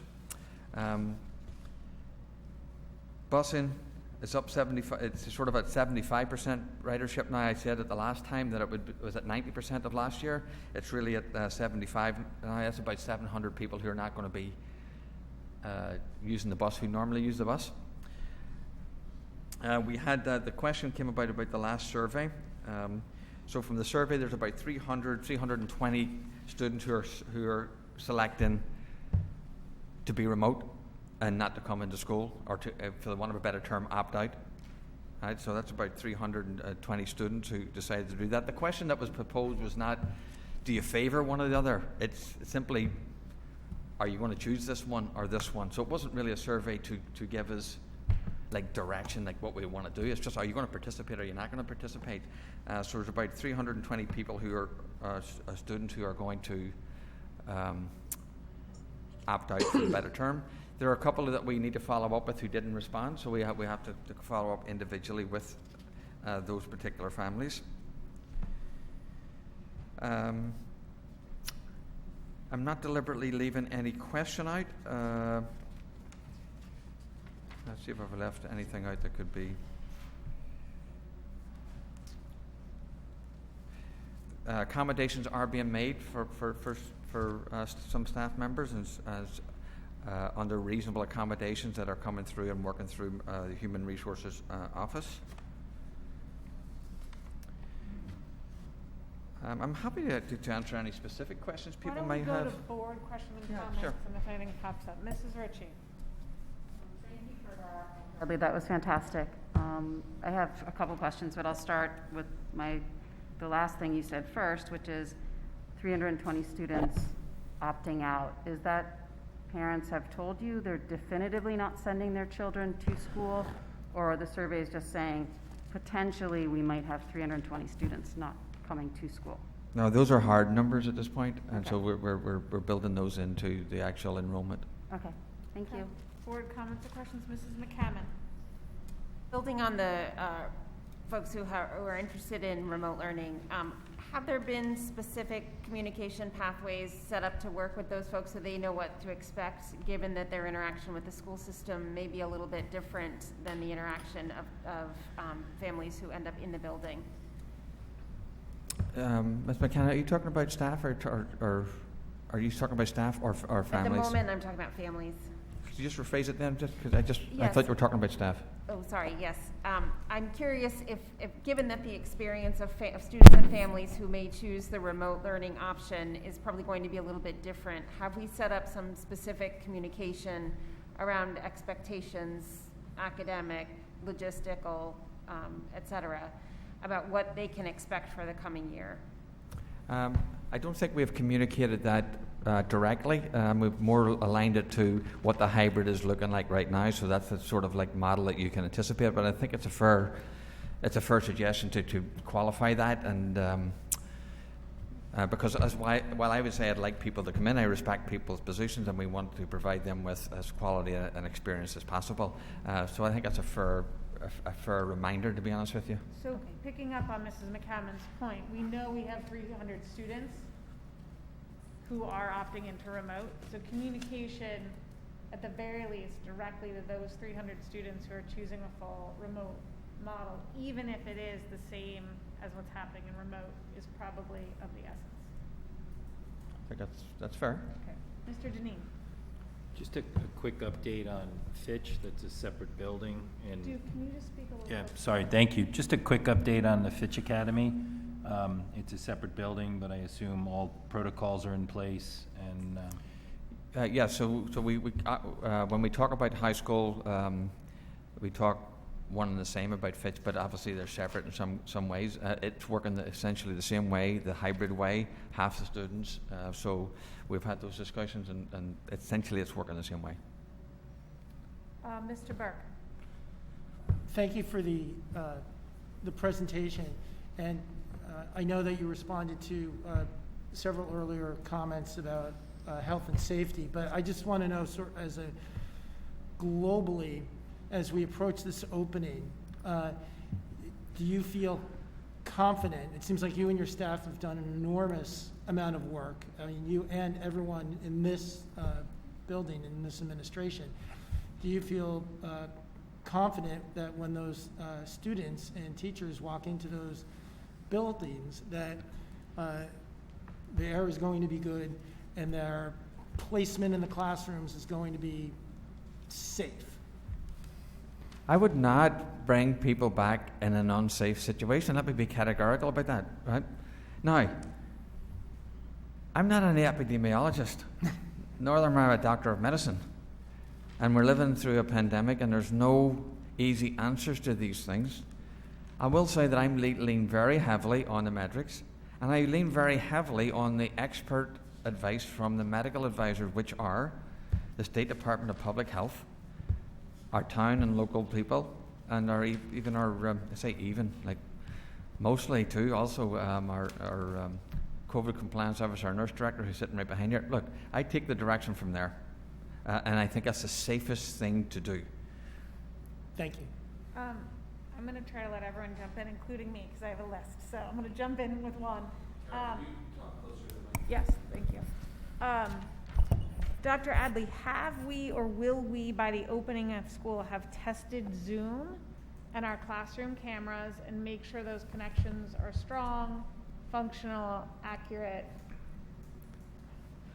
So we've tested the cameras. They look like the lamp in Pixar. That's what it looks like, right? Essentially. We have tested those in classrooms, and for the most part, Zoom has served us well.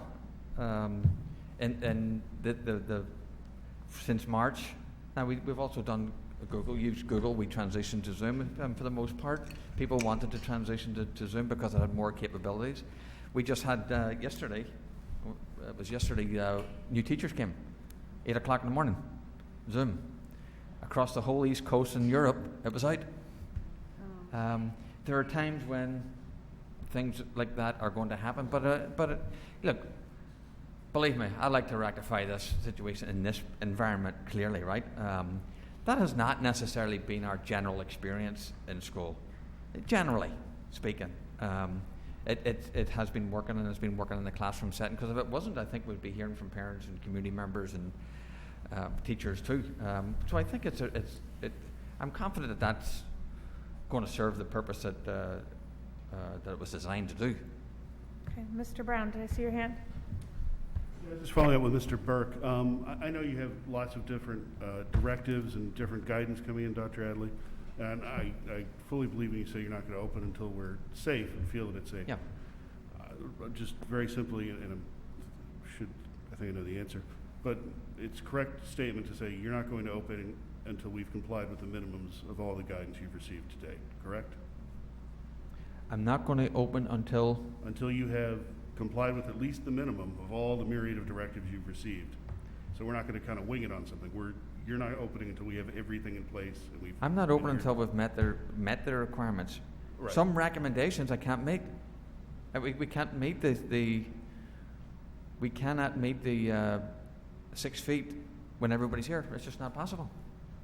We cannot completely cohort at the high school, but requirements will be met. Thank you. Mrs. Ritchie. Sorry about that. I have some questions on Zoom. First of all, can you explain a little bit better so people understand that if someone is learning remotely via live stream, there is an interactive element to that? So in other words, the teachers can communicate with the students that are remote. That's my understanding. If you could just confirm that. If Ms. Ritchie, if I understand your question, is there's ability for the two-way communication? Yes, that is correct. Okay. Mr. Sini. Dr. Adley, you mentioned the latest survey. Can you talk about how the first survey, the numbers might have changed from the first survey in July to the latest survey? So is that 320 number increase, decrease? I think that there was about a 10%, I should remember the number off the top of my head, but it was about 10% of people, but most of the 10% talked about if we knew more what the models were, we could give you a more definitive answer, and hence we administered again for that purpose. So the July survey had too much uncertainty around the health data, basically, and you Or gotta- even like, Dr. Adley, how he's gone back, right? Okay, so that's a fair comment for people to make an informed decision. So essentially, yes. Okay, thank you. There was a third option on the July survey that was not on the August survey. So we had about 17% that were undecided at the time, but that 7%, which is the 320, that number actually stayed pretty stable. So the undecided people largely are coming back if you compared the July to the August, if that makes sense. Yeah, and did you ever give a number for the full, in that first survey, what the full-time, percentage was? The full-time percentage of the people that responded, it's 93%, 92.5%. Thank you. Mr. Deneen.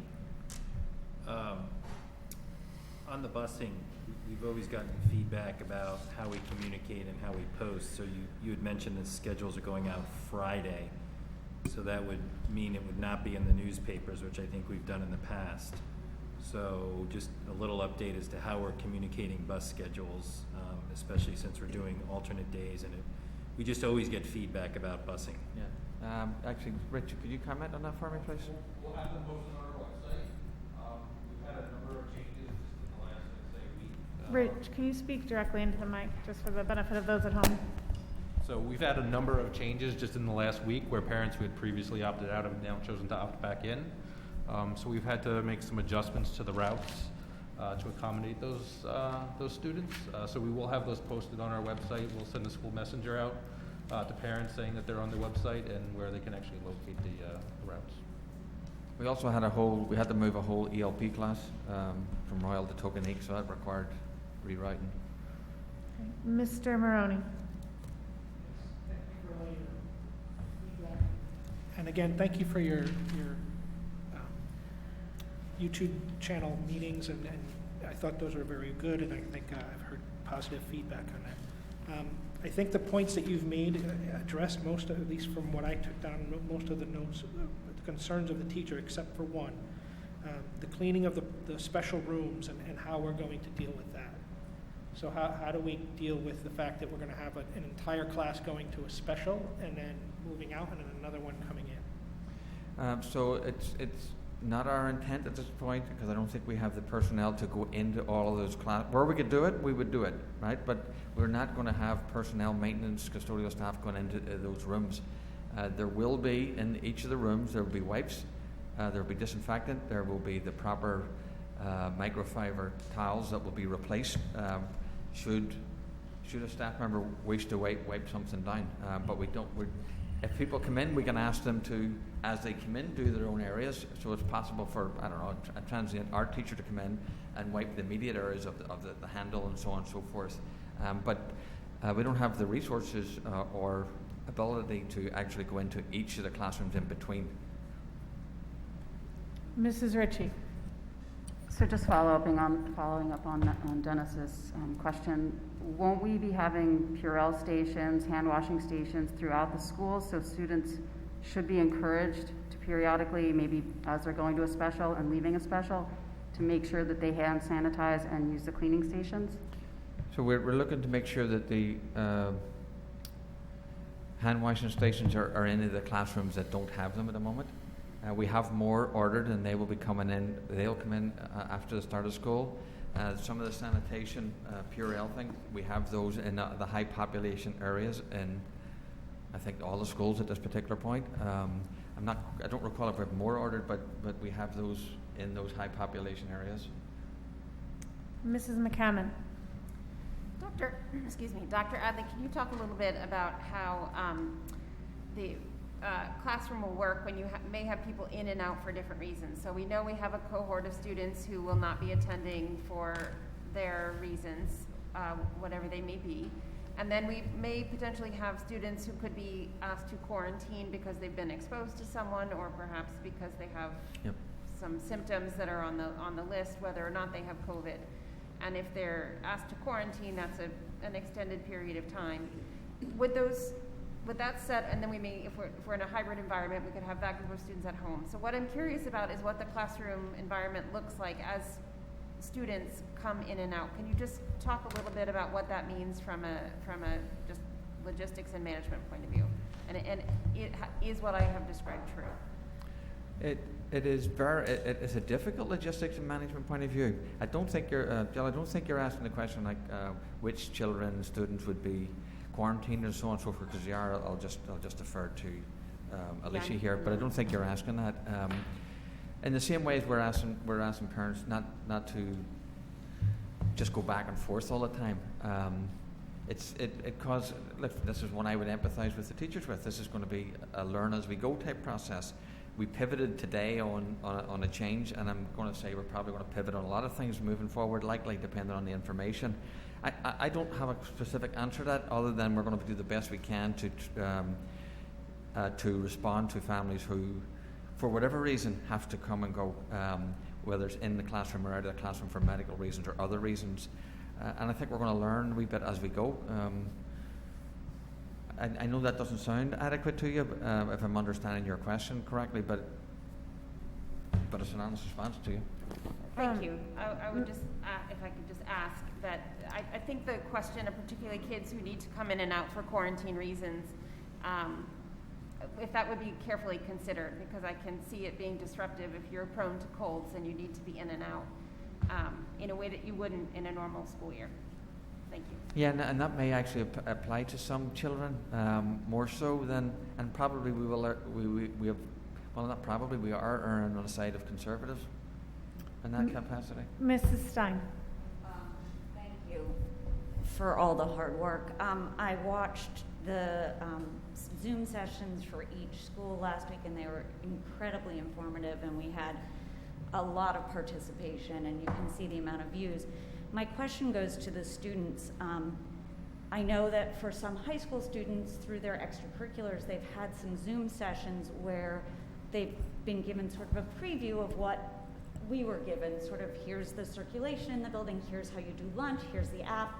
As parents, when we say things, kids don't always listen, but I found that my child listening yesterday picked up a lot of information. I am wondering if there's any thought given to doing that more broadly. I know 9th graders have orientation, I assume 6th graders.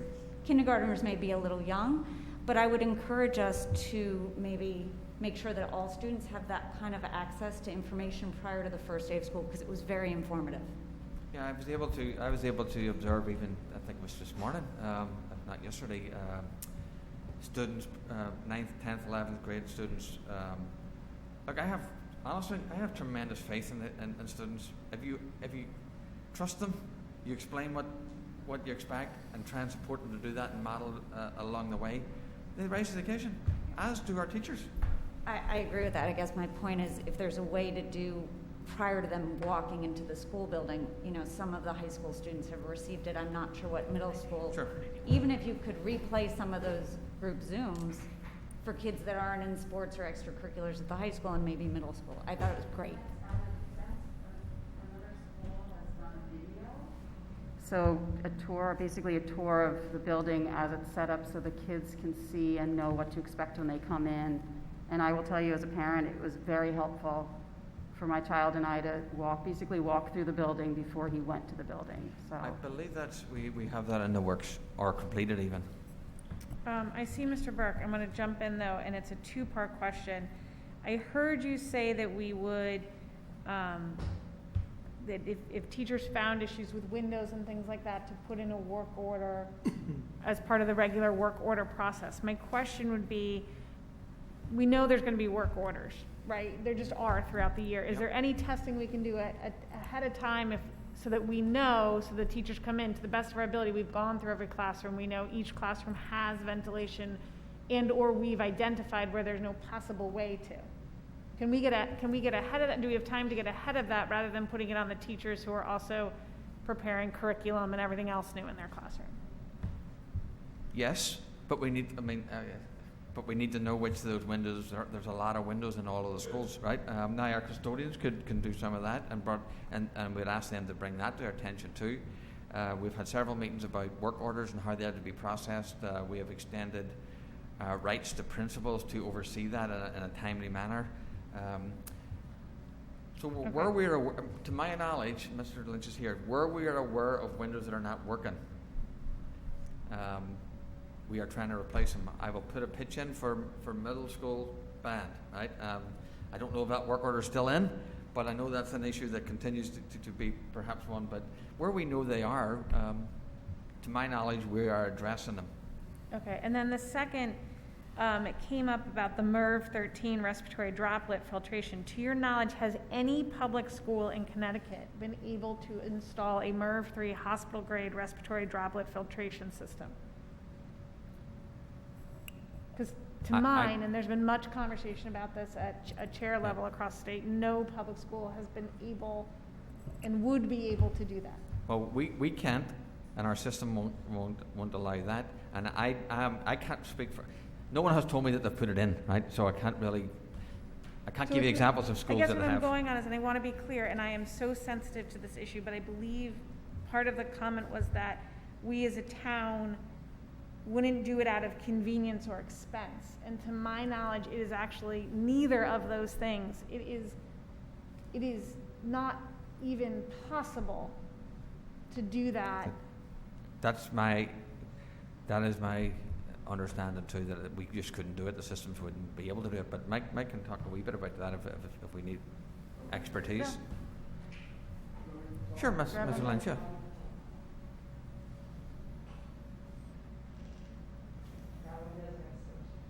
Is it on? Yes. Okay. Our HVAC systems in the buildings that provide building-wide ventilation, like you have in the newer buildings, the design factors, the filtering system is designed to keep the coil for either heating or cooling clean. It's not designed as you would have in a hospital situation where you're trying to purify air to breathe. It's taking breathing air from outside, it's clearing out dust, pollen, etc., so that it can be used efficiently to heat or cool an area. That's the way these systems were engineered and designed. If you put in a larger filter, a larger MERV number on the filter, and as you go higher, you know, they say, oh, 13 is like a hospital grade, but it's not really what you would have in an operating room. You'd have like a MERV 17. You were doing microchips in a computer lab, you'd have a MERV 20. But the system is designed to push air through that sort of a restriction. So if we were to go to a higher MERV filtration system, you lower your airflow. And once you do that, you're lowering the amount of air you're bringing into an area. So you also build up pressure in the unit. And the motor that runs the unit depends on an airflow to stay cool. They're air-cooled engines. They don't have antifreeze running them. You know, they're an air-cooled engine like an old Volkswagen Bug. They need air flowing through them. You slow that airflow down, you will burn out those motors.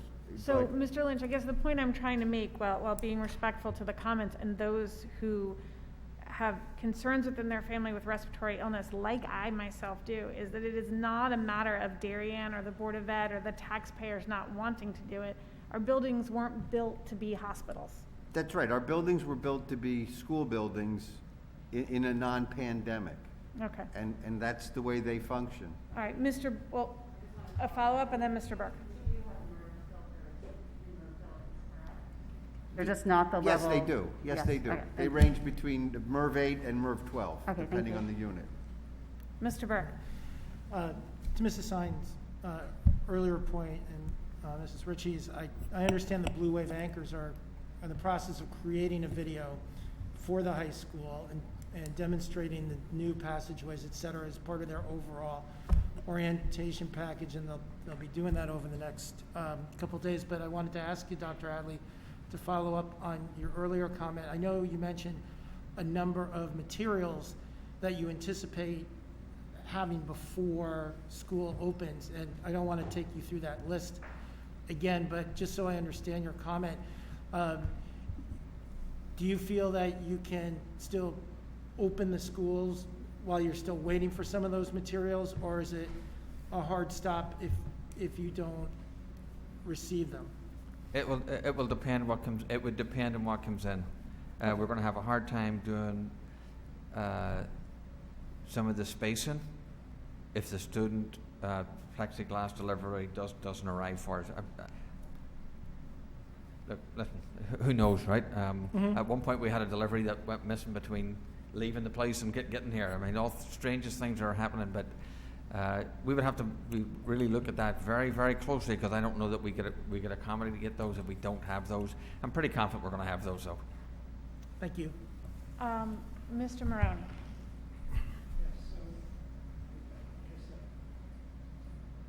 You expounded on most of the points the teacher made, but I sensed a lot of frustration that it doesn't seem like the feedback loop is working properly. Could you expound upon how that feedback work is looping and possibly ways to do it better? So, look, I respect our teachers and their union representation and everything else. I absolutely tremendously do. When you reflect back to some of the timing of this, with July 24th, whenever was the issue of we had the plan in and that type of stuff, from our reopening task force, we had about 2 weeks to make decisions. I had to make decisions. And I certainly got input and we had some discussions, but I had to make decisions to move the planning forward. I understand that the question of input, but there are times where I repeat the question or the answer back, and I understand that our staff, for instance, perhaps don't want to do the online cameras, right? Well, there's only so many times I can answer that. Other things need clarification. Other things have been answered before.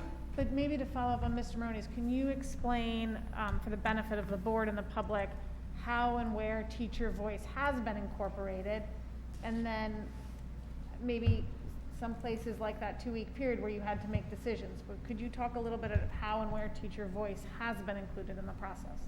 So teacher voice started in the whole reopening task force and recommendations. So that was a good population of staff members, union representation, who were on that opening task force. That led to recommendations that we took then and executed at an administrative level. We have we've had ongoing discussions with union representation through meeting, through phone conversations. The teachers are involved in some of the professional development of writing curriculum and preparing materials and so on and so forth. But the decision around some of these, I understand that it's not where they want it to be, and sometimes I say that very, very respectfully. I support my staff tremendously. So then to follow up again, sorry, I feel like I'm hijacking your question, but I think it's a good point. We heard some teachers say what they need is they need to know more. Are you confident that in the next week's worth of PD and information, much like the parent information, I think for a lot of us as parents gave us more, the teachers over the next week will have more and or will have the opportunity, if they don't understand something, to be directed to the person that can help answer their question? I should also say that the principals are doing the communication at their level. Last week I had 3 different meetings for elementary teachers. Every elementary teacher could have been on that call. It was a question and answer session, the same for high school, the same for middle school. So there was, and what we learned from teachers and what we learned from our staff, even though we were trying to communicate kind of what way things are operating, you always take something away. And that was the same for even our parent meetings. We took stuff away that made sense, and we tried to revisit. Chris, do you want to talk about just upcoming opportunities? Because there are clearly the next couple of days, they'll be getting more information, particularly around some of the instructional stuff and professional development. Yeah, and I'll connect it to Tara's question about opportunity to learn more. So starting tomorrow, we're providing them the tools that trying to find what they want to know, what they need to know, and trying to find the healthy balance of those things. A lot of this learning is job embedded, meaning we're learning from each other and we're growing the expertise from within. And we've requested and designed a school calendar with Friday's professional development so we can continue that learning as the year goes on. So to be direct, yes, we have I'll say, a robust 6 days of professional learning that's going to give teachers the physical equipment and the tools to get started. And we're building in the time to keep learning and growing as we move on through this. May I just reflect on Dennis's question, because he asked for like a reflection, maybe what you would do differently. I don't know if I would have drawn out the reopening task force as long as perhaps we did. Perhaps because it doesn't feel like any other year. I can tell you that, right? And ordinarily we would have plenty of time to plan professional development, opening a school. I don't think we're alone in many ways, but I would like to be a wee bit. I would like to be a wee bit further along that continuum if I could be. So maybe I would have transitioned into the specifics of the plan earlier. I thought the process of engaging everybody community-wide in that was important to hear and to learn from what did we learn, what did you need moving forward, and we took many of those recommendations. Unfortunately, we didn't take them all because in some cases I didn't agree with it, or in some cases we couldn't do it, or in some cases it wasn't necessary. In other cases we took the recommendation. So I think the windows of getting some things done may have looked at that a wee bit differently, Dennis. So I guess my question would be, and then Mrs. Ritchie, I'm happy to come to you. Much like I opened this meeting, which, believe it or not, hours ago we opened this meeting, saying that we valued hearing from parents and we understand their perspectives and it helps form our questions and our recommendations as well. Since we don't have a link into the teachers, I just want to make sure that you feel that, and the teachers that are listening here, that they're valued. We can't take every suggestion, and it's not because it's not of value, but we have to make decisions, much like we say to parents. We are building the best plan we can for the information we have for the students we have. Do you feel confident in saying that? I do feel confident, and they're not mutually exclusive concepts. That our staff, some, many, whatever way you characterize it, are on different wavelengths, so it means you don't care for people. I'm sorry, I just categorically disagree with that. But we're going to continue to do and revise as we go and do the best we can for our staff, and I'm committed to doing that. Okay, Mrs. Ritchie. Thank you. It's not my question, but it leads me to what I love to talk about every meeting, which is communication. So any way that we can improve upon communicating with teachers, with parents, I'm all for that. Making sure that information is easily accessible, whether it's on the website and people can find our YouTube channel and know where it is and know that it's available sometimes for meetings. Anything that we can do to improve that, I encourage that. My question though is about, you said for sports we're going to follow CX recommendations. What about clubs and councils? Because I know some parents are wondering about those extracurriculars which are essential to some of our students who don't play sports. So if you could just maybe talk about that a little bit. So the plan calls for, certainly we would encourage, we understand the connectedness and the usefulness of those extracurricular activities and the necessity for them, where they can run in person. I have to rely a little bit on, we're talking about the comfortableness of our staff, right? So I have to rely a little bit on the comfortableness of our staff to actually want to run those or feel that they can run them. So for those that can and feel that they can, we will support those in person. For those that can't, we'll support them remotely. Okay. Board questions. Mr. Sini. Bit of an update. I thought we were doing in-person extracurriculars sounds new to me. Maybe I missed something in the last meeting. I thought we were doing that all remotely, and I applaud the effort to do as many in-person as you can. Mr. Sini, it's always been in that it's an option for a staff member to want to or feel they're comfortable enough doing it in the setting. Now, if they feel comfortable enough, we also have to feel comfortable enough that the setting that they're doing it in. But I would anticipate that would be the case. But no, it's always been an option for a staff member to do it in person if they feel they can. That's great news. Thank you. Mr. Deneen. So conversation around teachers, I see in the personnel report, there's a lot of leaves of absence. Marge, you had mentioned a number of 30 some odd people that you were discussing in terms of their health concerns. You've got teachers that are worried about their health and their family's health. So where do we stand on staffing and having the right staff in place, having access to substitutes? There seems to be a lot of movement, which probably will continue to happen throughout next week. And what's the plan in terms of having access to substitutes and making sure when those students do show up on those days, there are teachers in those classrooms? So,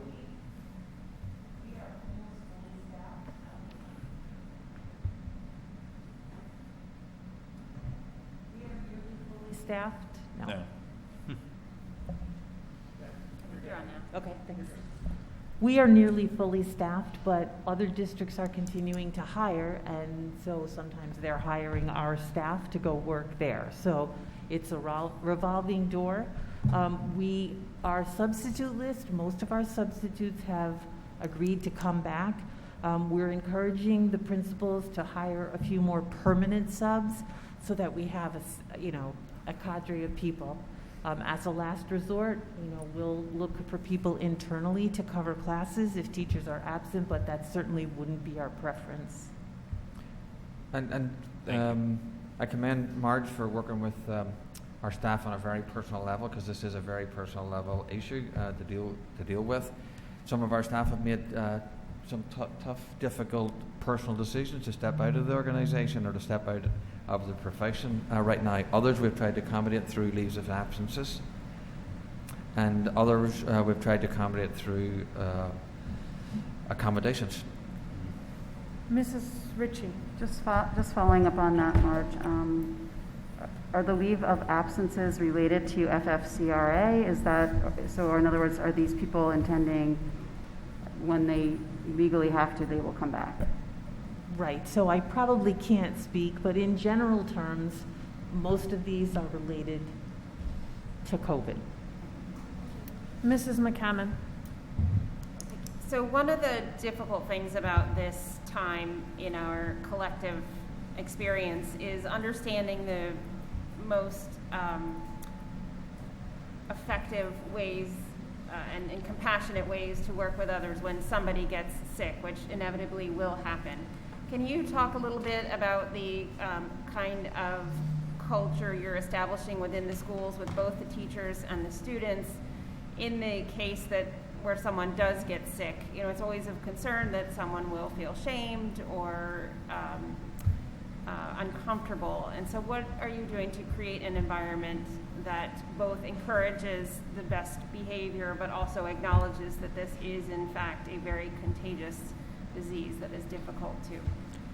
And also complies with the law of what we can do and cannot do. I actually would, if you don't mind, Jill, I'm sure just pull in Alicia for that, because yes, what we're trying to do at a level, but that sort of in relation to the health sort of falls in Alicia's domain. She can speak to it a wee bit more. The compliance aspect of it does, yeah. But managing the culture of a classroom is and a building is more what I'm talking about in terms Jill, of. can I help her frame it a little bit? Sure. I think what Jill's talking about is whether there's fear or misconceived notions about what it means to be sick or what it means to have COVID or concern, or I think what we're talking about is how do we kind of mitigate both parent anxieties and fears, student anxiety and fears, and teacher anxiety fears. So, it's a cultural issue, less than a medical.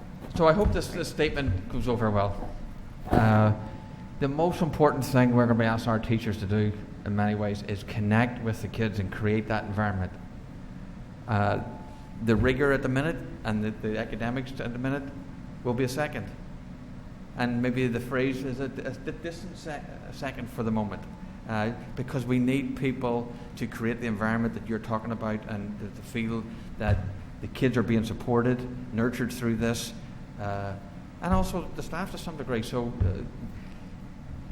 it'll start with a message, and a message from me to make sure that, and actually that's the message that our staff is going to receive all week from some of the people are actually coming in to speak to them too. So starting tomorrow morning, that will be a message I'll be conveying to the staff in terms of trying to create that and giving them space and permission to do that. Thank you. I think just in addition to that, there also one of the things that happens is neighbor turns on neighbor, because I'm angry, or Mr. Burke, let's say, gets angry at me because, you know, he's been in my cohort and my cohort gets quarantined. How are you communicating through the social emotional learning you're doing? I don't know whether you call that conflict resolution or what are you doing to help with that? Because that'll be, I think, difficult in a large building. So go ahead, Christopher, go ahead. We have a great group of teachers that came together over the past couple of weeks to address this SEL piece with some really explicit, specific lessons, and then also some broad SEL on the go, so to speak. So at the secondary level, there's the dedicated advisory time to address and have these conversations, because we're connecting to the CASEL standards, which are about relationships and self-awareness, and those are two really important things that you would address during that time.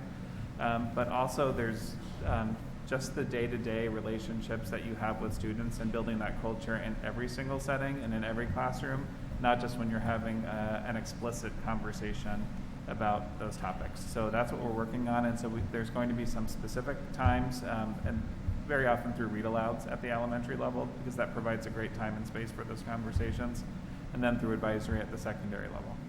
Thank you. So are there any more questions tonight on reopening of schools? Just a quick Mrs. McCammon. Just Shirley, I noticed the special education sessions you had, the ones were on the Friday, are not on the YouTube channel. Is it possible for parents who could not attend at that time to view those? Hi, Jill. So we're very flexible. We did post the sessions for supplemental instruction. The one that was closed by invitation only was the one that we had on our DLC, ALC, AIM programs. There was a different dialogue that went on, but all the others are posted. The others are on YouTube? Yes, they're on YouTube. Okay. I don't see them, I can ask you later, but I don't see them on the website. But they are, if you go into the link that Dr. Adley put in the August 14th letter, okay. Go into that link and just type in there, and that's where they are. Thank you. Any other questions this evening? Mrs. Ritchie. Sorry, just a real quick question about spreading kids out. I don't remember hearing this, but are you utilizing the gyms at all in terms of for the lunch waves, trying to spread people out, or the gyms are just being used for gym classes? For the most part, they're trying to get gym class outside as much as we possibly can, and some of the gym areas, particularly at the middle school, will be used for lunches. And we're continuing to look at that lunch period, to see is there different ways that we could do that.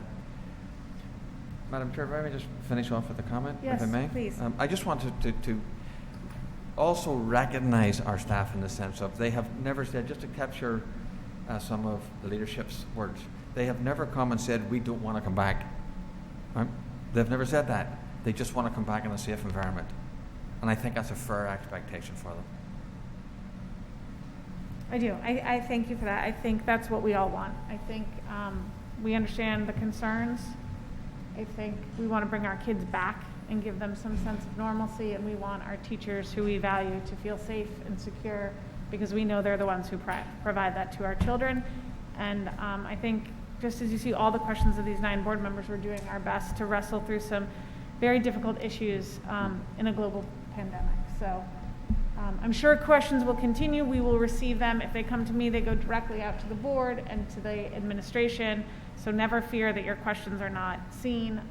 And we will continue the dialogue right up until that opening day. Believe it or not, we're on to item C. Update on enrollment for the 2020-2021 year. Mr. Rudel. Enrollment currently reflects 18 more students than projection, so we have seen an increase in enrollment since the last report. However, kindergarten is 2 sections under budget, and grades 1 through 5 are 1 section under budget. It is good to know that Oxbridge actually makes up for the majority of the increase in enrollment. Oxbridge is up 16 students compared to projection, and about half of those are in kindergarten. Even though we are under budget for enrollment sections, there is a need to add 7 teachers due to school reopening for physical distancing. That includes 3rd grade at Hindley, Oxford at 3rd grade, Royal at 1st grade, Royal at 4th grade, Holmes at 4th grade, Holmes at 2nd grade, and then Tokenique at 5th grade. Kindergarten enrollment is currently 325 students. 1st grade enrollment is 355 students. It is 18 sections for enrollment, but 1 COVID section, so for a total of 19 sections, which is 1 additional section. 2nd grade is 342 students. It is 1 section above enrollment budgeted sections at 17, and that again is at Oxford. There is a recommendation for a COVID section, so 18 sections in total. 3rd grade is 344 students. There's 17 budgeted sections, 17 enrollment sections, but 2 COVID sections, so a total of 19 sections. 4th grade has 381 students, 18 enrollment sections, but 2 COVID sections, so 20 sections in total. 5th grade is 349 students. It is 16 sections, which is 2 sections less than budget, but there is a need for a COVID section, so a total of 17 sections. In total, K-5 enrollment is at 2,096 compared to a projection of 2,083. And again, the majority of that is at Oxford. So it's a total of 103 enrollment sections, 7 COVID sections, or 110 total sections. Moving to the middle school, there are about 6 students above projected enrollment at 1,150. And then the high school is pretty much right in line with projections at 1,394. So total enrollment currently stands at 4,640 students. Any questions on enrollment? Mr. Maroney? Yeah, so the COVID sections, excuse me, is that solely based on the size of the room, or is it the size of the room and a number of students and it just doesn't work? Or could we move the larger class to a different room, or are we just maxed out as space in those buildings? So it actually, you've summarized it perfectly.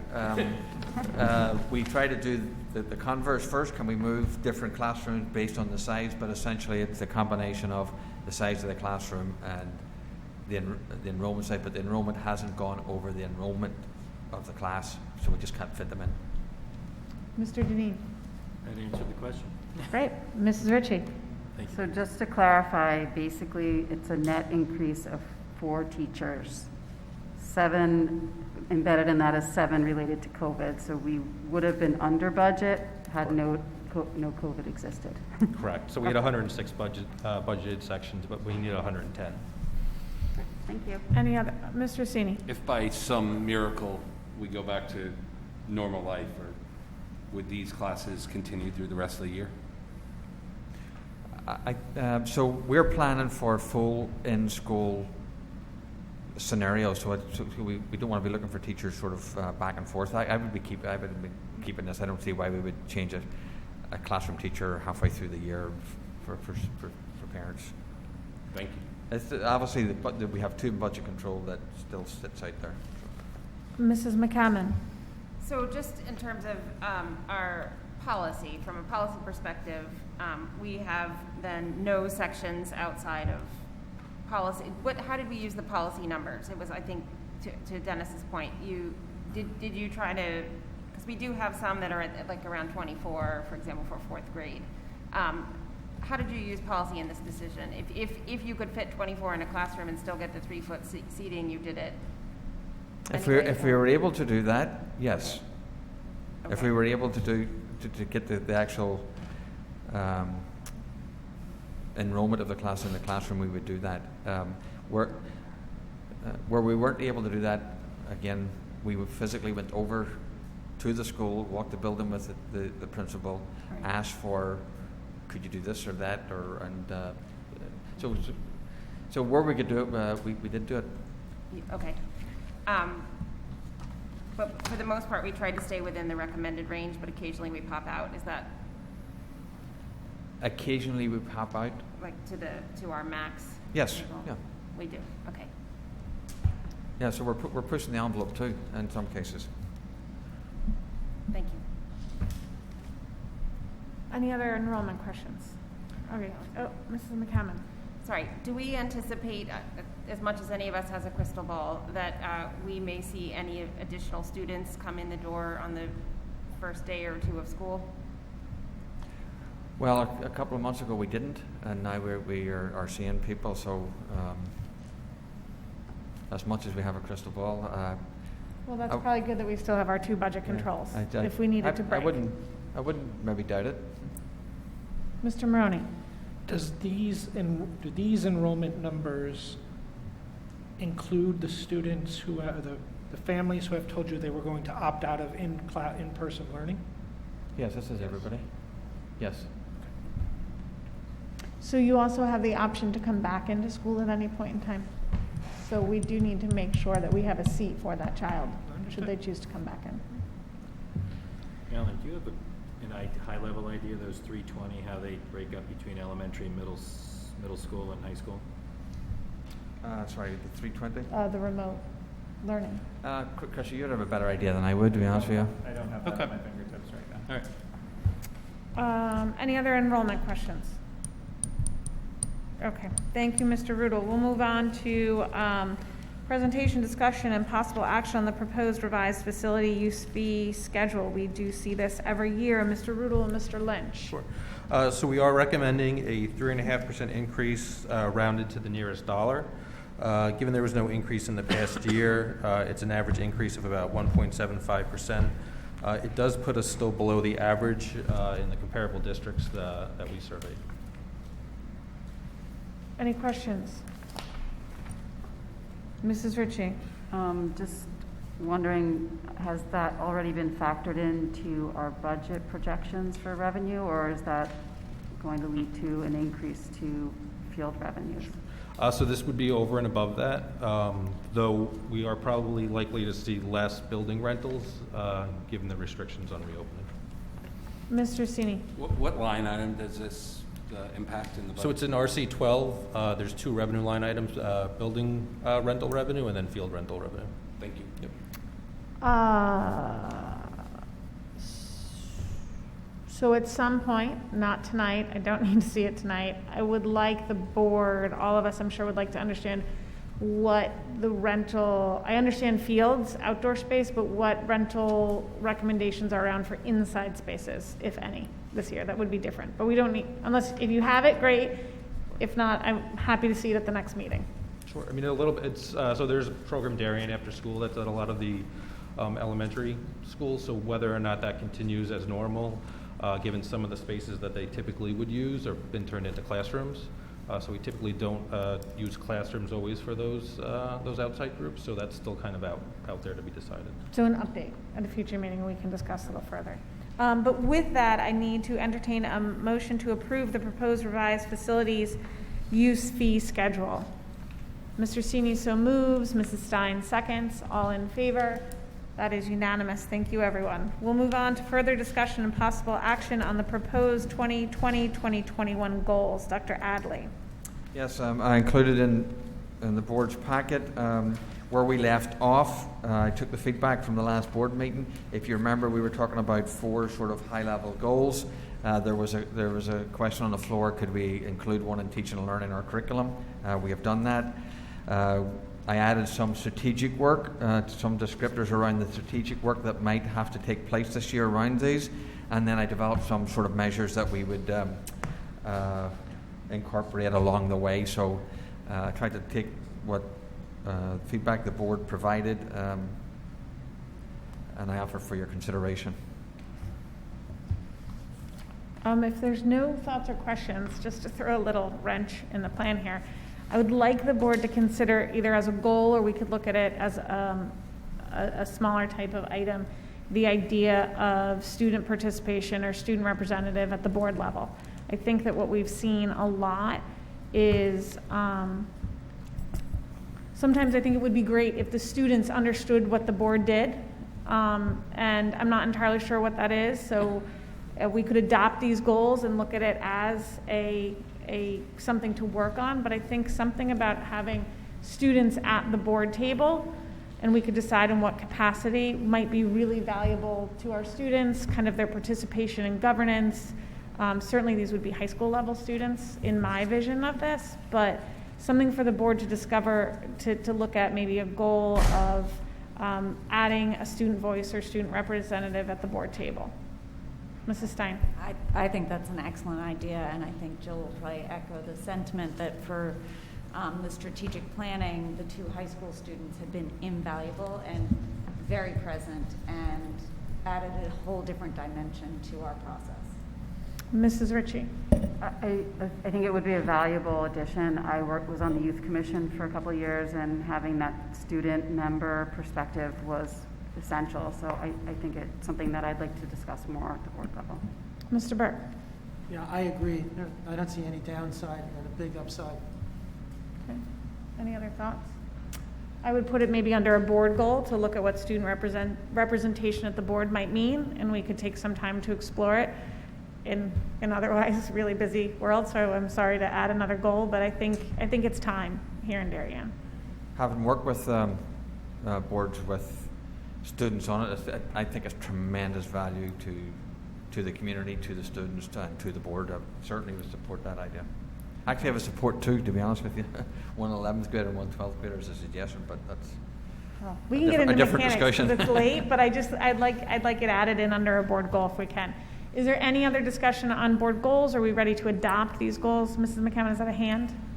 Yeah, I'm just trying to process. So I love the idea of student representation, and I 100% echo Katie's comments about the value of having them on the strategic planning committee. I also saw them on the library committee be amazing.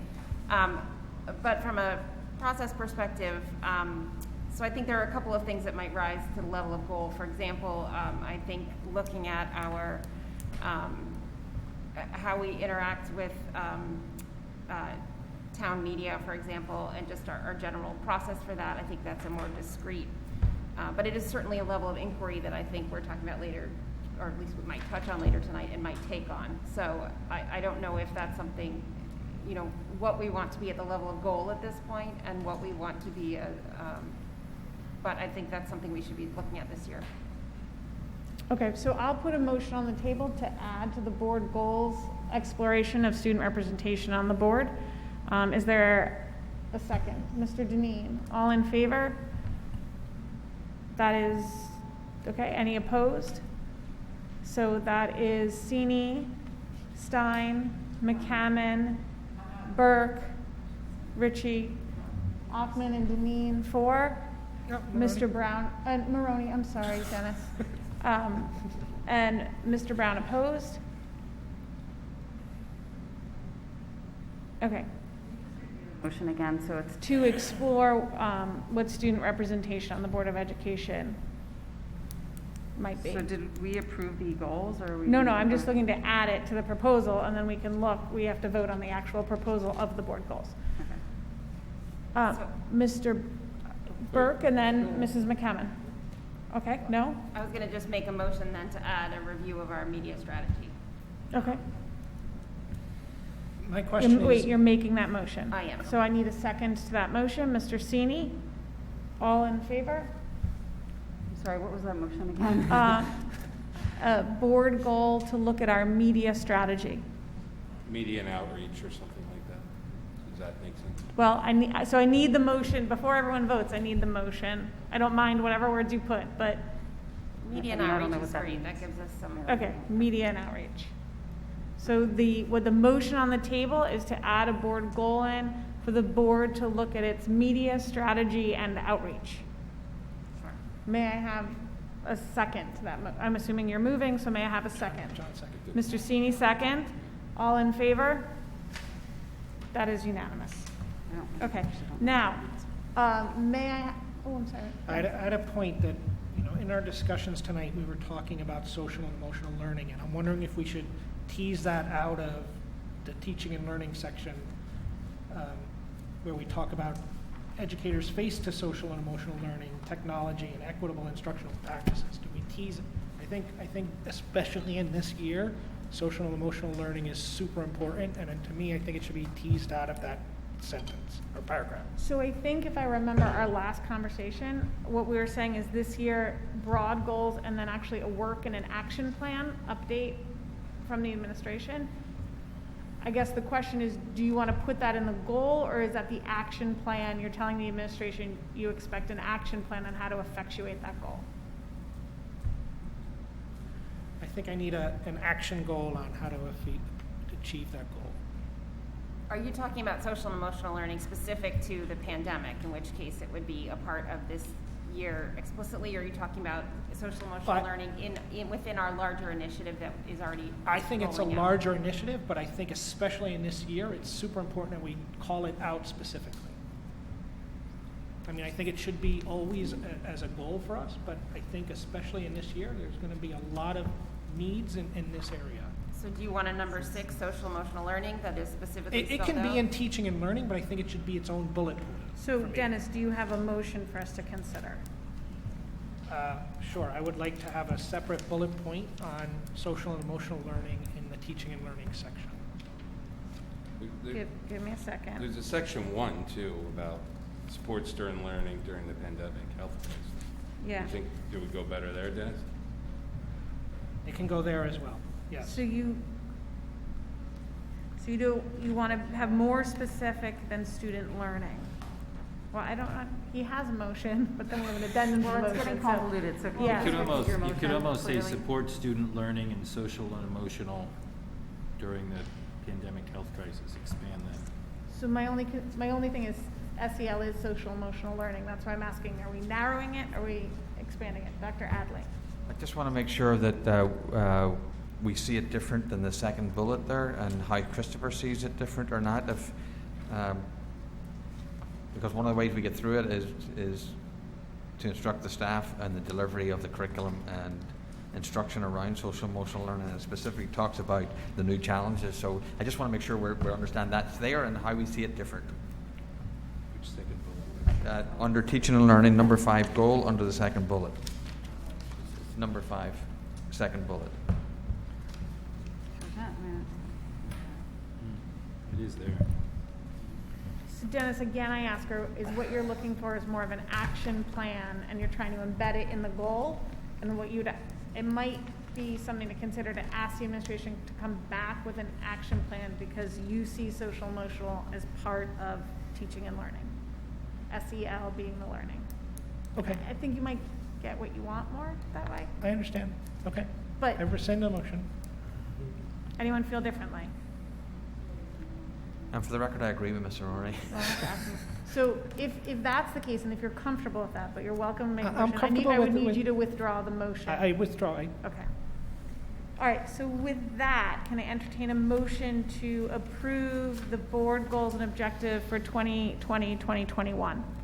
Mr. Burke so moves, Mr. Deneen seconds, all in favor, and that is unanimous. Thank you. Can we move on to discussion and possible acceptance of the contemplated gift for the Blue Wave Booster Club? Mr. Manfredonia. Hello, can you hear me okay? Yes, we can hear you. My apologies, my camera keeps cutting out, so I have to do this via phone without video, so I apologize for that. So you have there... Chris, if you could just talk close to your speaker, please. Is this better? Yes. Much, thank you. Thank you. So you have in front of you a contemplated gift for a second wrestling mat. You'll recall that back during the budget season, the board approved a new wrestling mat for the wrestling team. This second wrestling mat, which would be donated by the Blue Wave Booster Club, would allow our teams to host invitational multi-team events, which they've never had the opportunity to do so before. These mats, both mats, the one the board purchased and potentially this one that the Booster Club will be purchasing, are lightweight, they're easy to transport.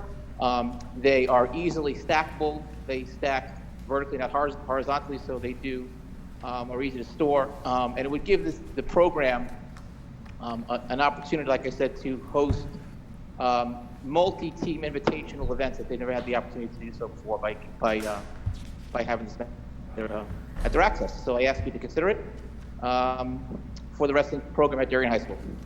Thank you. Are there any questions on the contemplated gift by the Blue Wave Boosters? I'll entertain a motion and then thank them for their generosity. Mrs. Stein so moves. Mr. Burke seconds. All in favor? That is unanimous. Thank you again to the Blue Wave Boosters for their generosity to our sports program.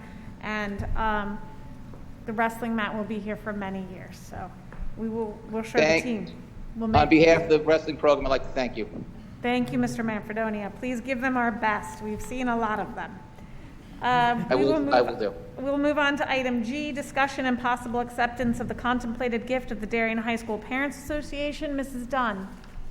Good evening, everyone. I'm very delighted and grateful to the DHSPA to be here tonight to propose the gift of outside furniture for DHS, both for the circumstances we find ourselves in now and into the future for our students in several locations on campus.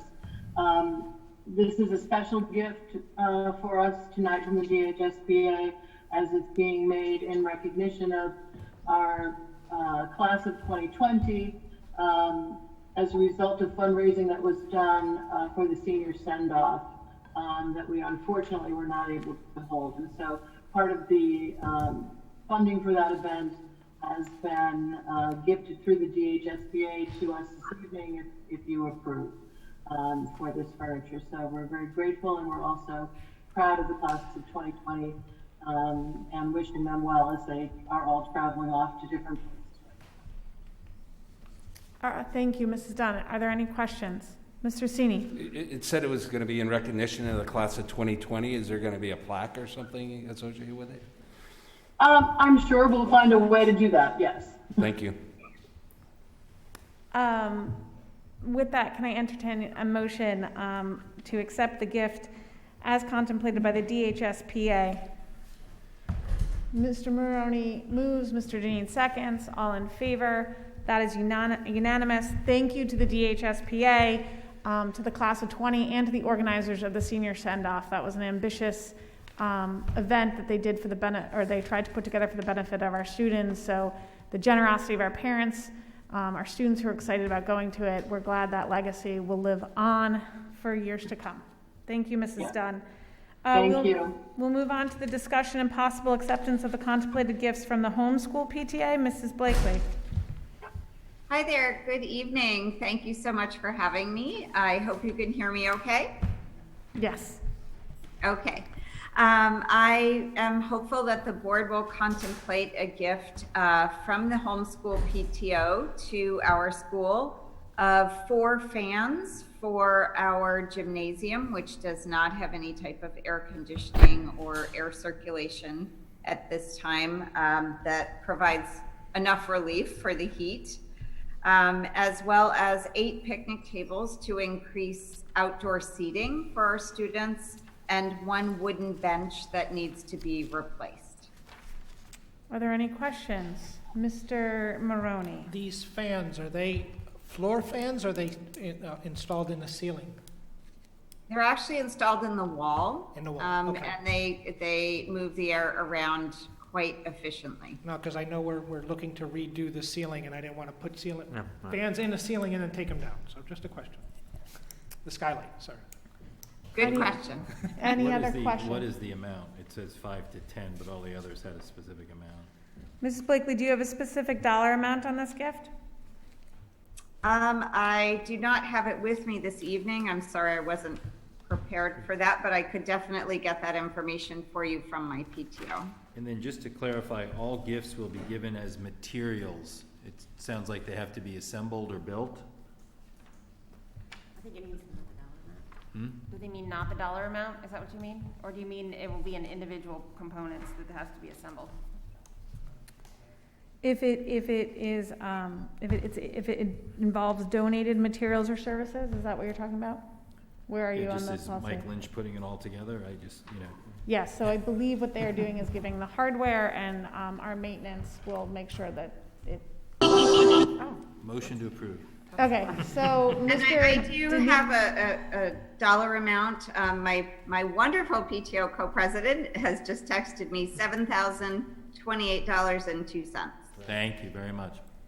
You're welcome. Mr. Deneen has a motion on the table to approve the contemplated gift. Mr. Brown seconds. All in favor?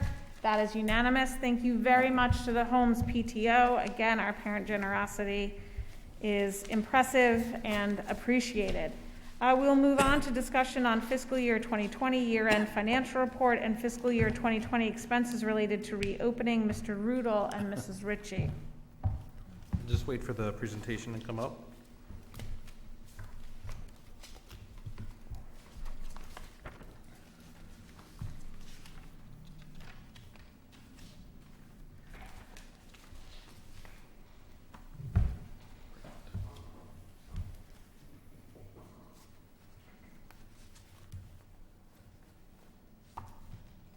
Just as a reminder to everyone, this report was reviewed in depth at the Finance Committee meeting, which is posted and available for viewing.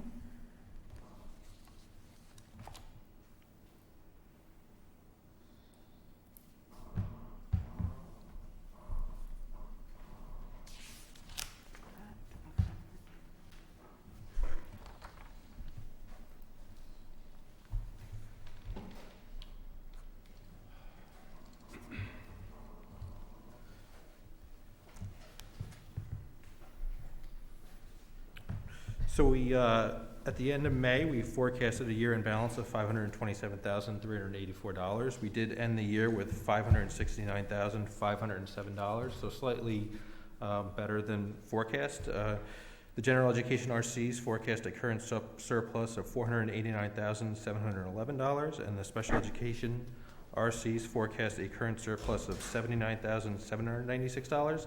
This does include approximately $388,000 of Board of Ed approved pre-purchases that were discussed during the budget process. Without those, we would have been around $957,000. The first category, salaries, is a positive $705,884. It breaks down from salary savings, about $182,000, substitutes of $165,000. Budget control did remain untouched at $263,000, student interns at $10,200, athletics at just over $49,000, overtime at just over $9,500, and then homebound tutoring and contracted services of just over $26,000. Looking at operating accounts, it was a favorable balance of $672,883. This included various operating accounts like supplies and textbooks and materials of $373,000. Facility services of just over $52,000, sports officials of almost $45,000, transportation costs of $141,000, legal fees of $99,000. The pre-purchase of textbooks and uniforms did create a deficit of $193,000. Special education consulting services a positive $77,000, and then tuition for special education a positive $76,000. Moving to fixed, we were a positive $233,901. Regular transportation was just over $17,000. Insurance was a positive $158,000. Workers' comp a positive $1,100, and then utilities were a positive $57,000. And then moving to equipment, as mentioned earlier, it does include the pre-purchase of the iPads and the technology routers, so that left a deficit of $205,000, and then a small savings in various equipment line items of just under $1,000, so over by $204,548. Revenue was a shortfall of $838,000. As we had discussed previously, excess cost did come in less than budget by about $284,000. Field and building rental revenue was less due to the school closure by about $86,000. Summer school by about $427,000. ELP tuition by about $46,000, and then Medicaid was a positive $7,000. Overall, you can see we did end the year with a positive surplus of $569,507, which is a little more than 0.5% of our budget.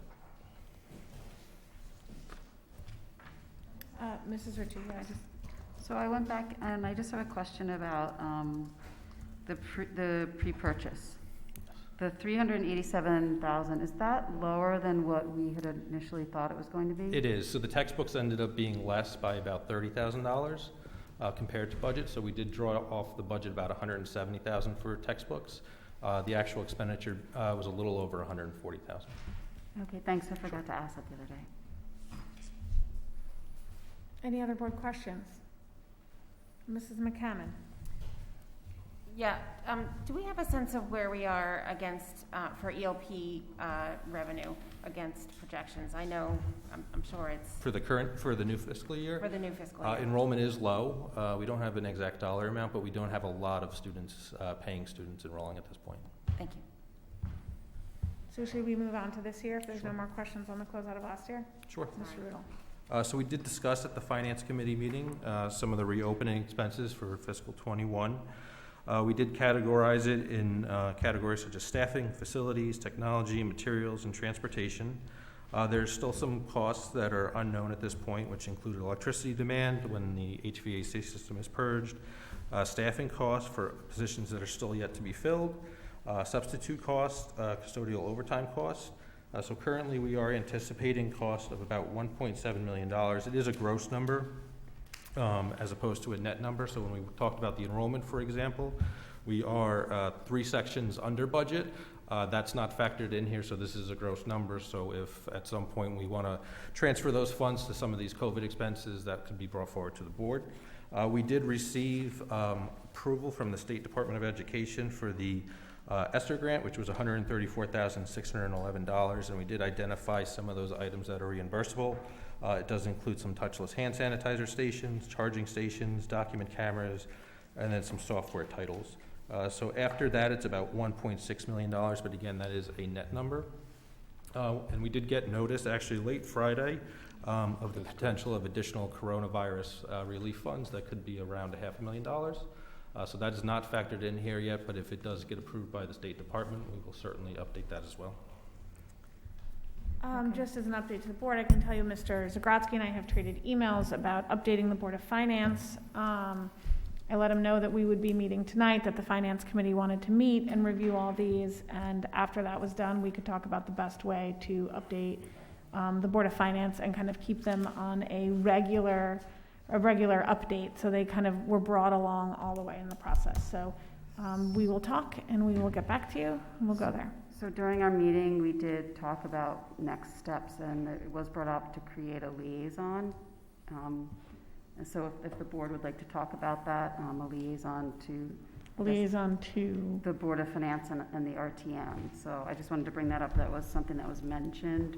And at this point, the Finance Committee felt like it wasn't appropriate to start talking about hard dollar numbers, since there were probably going to be some offsets to the gross number that we've been giving, and if we factor in the CSDE, the additional funds that could potentially come in, and if we possibly could use budget control, the number, and maybe there'll be cost savings for other things that don't run at full So I can tell you my conversations with Mr. Morton, moderator of the RTM, and with Mr. Zagrodsky, we also had a similar method of thinking we would keep everyone updated with gross numbers, knowing that the board would probably come back with net when it needed to at some point. So I think that's similar.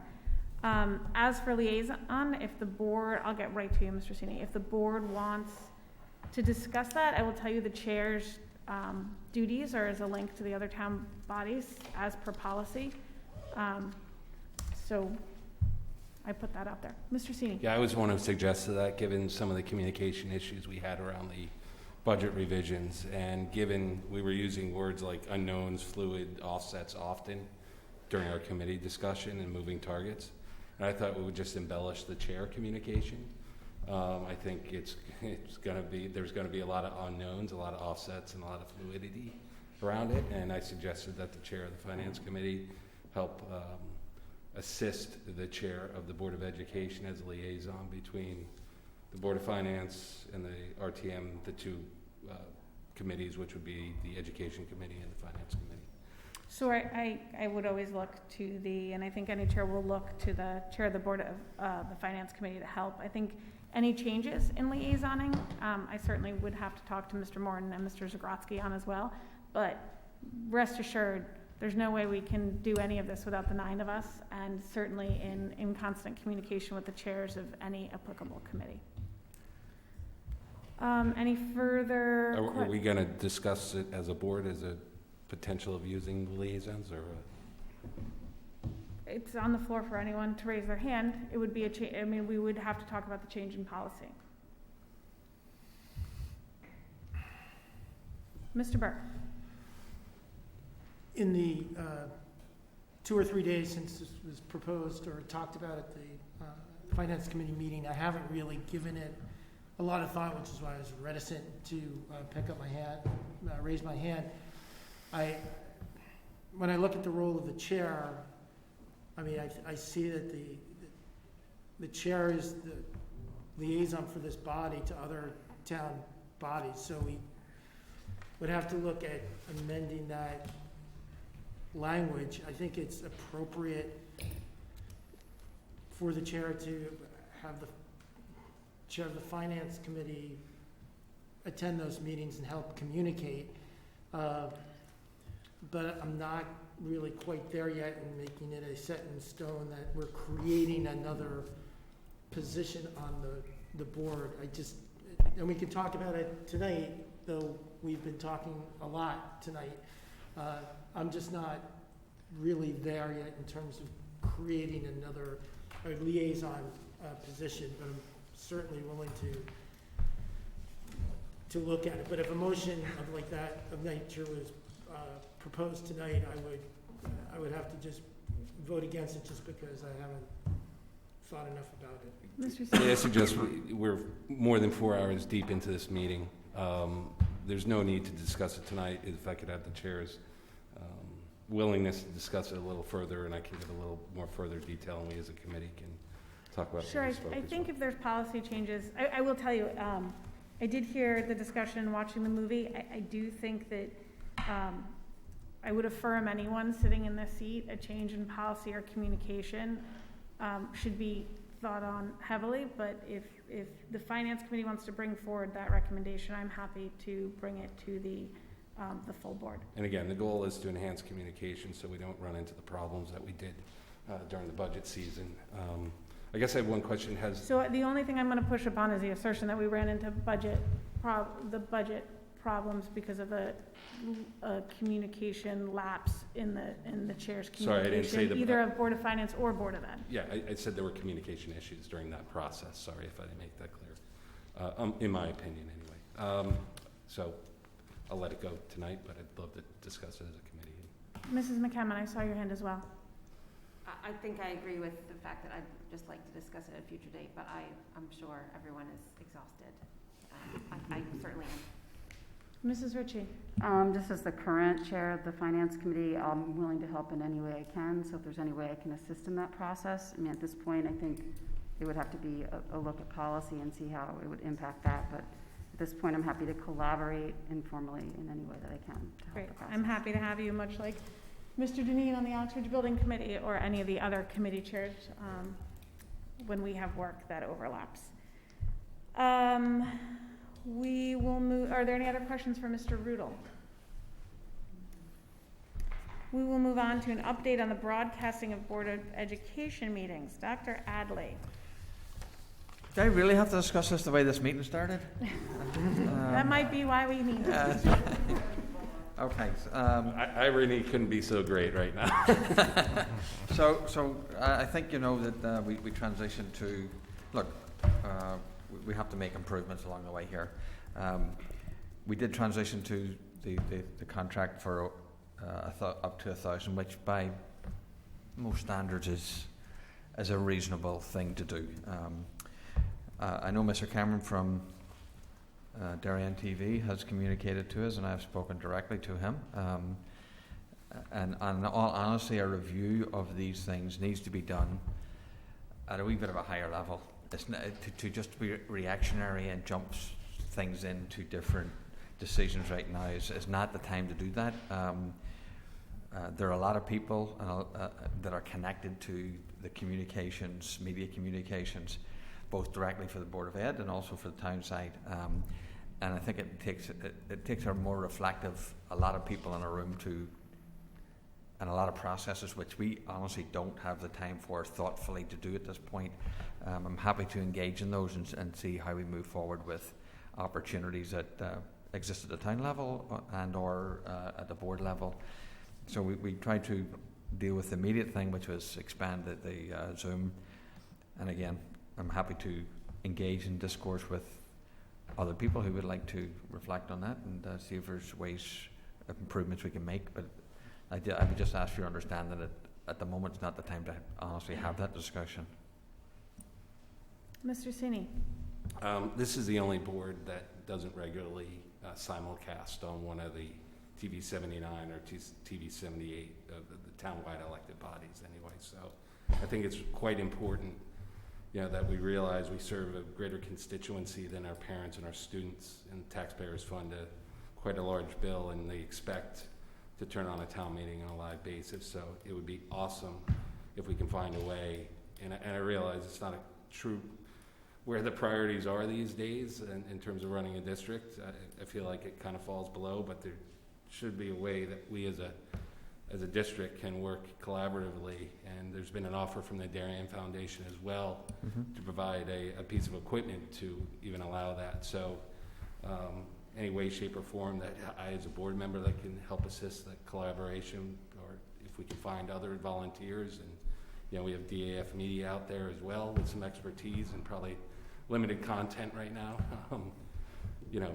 We should find a way. Prior to closing down, we actually had begun to live stream on Channel 78.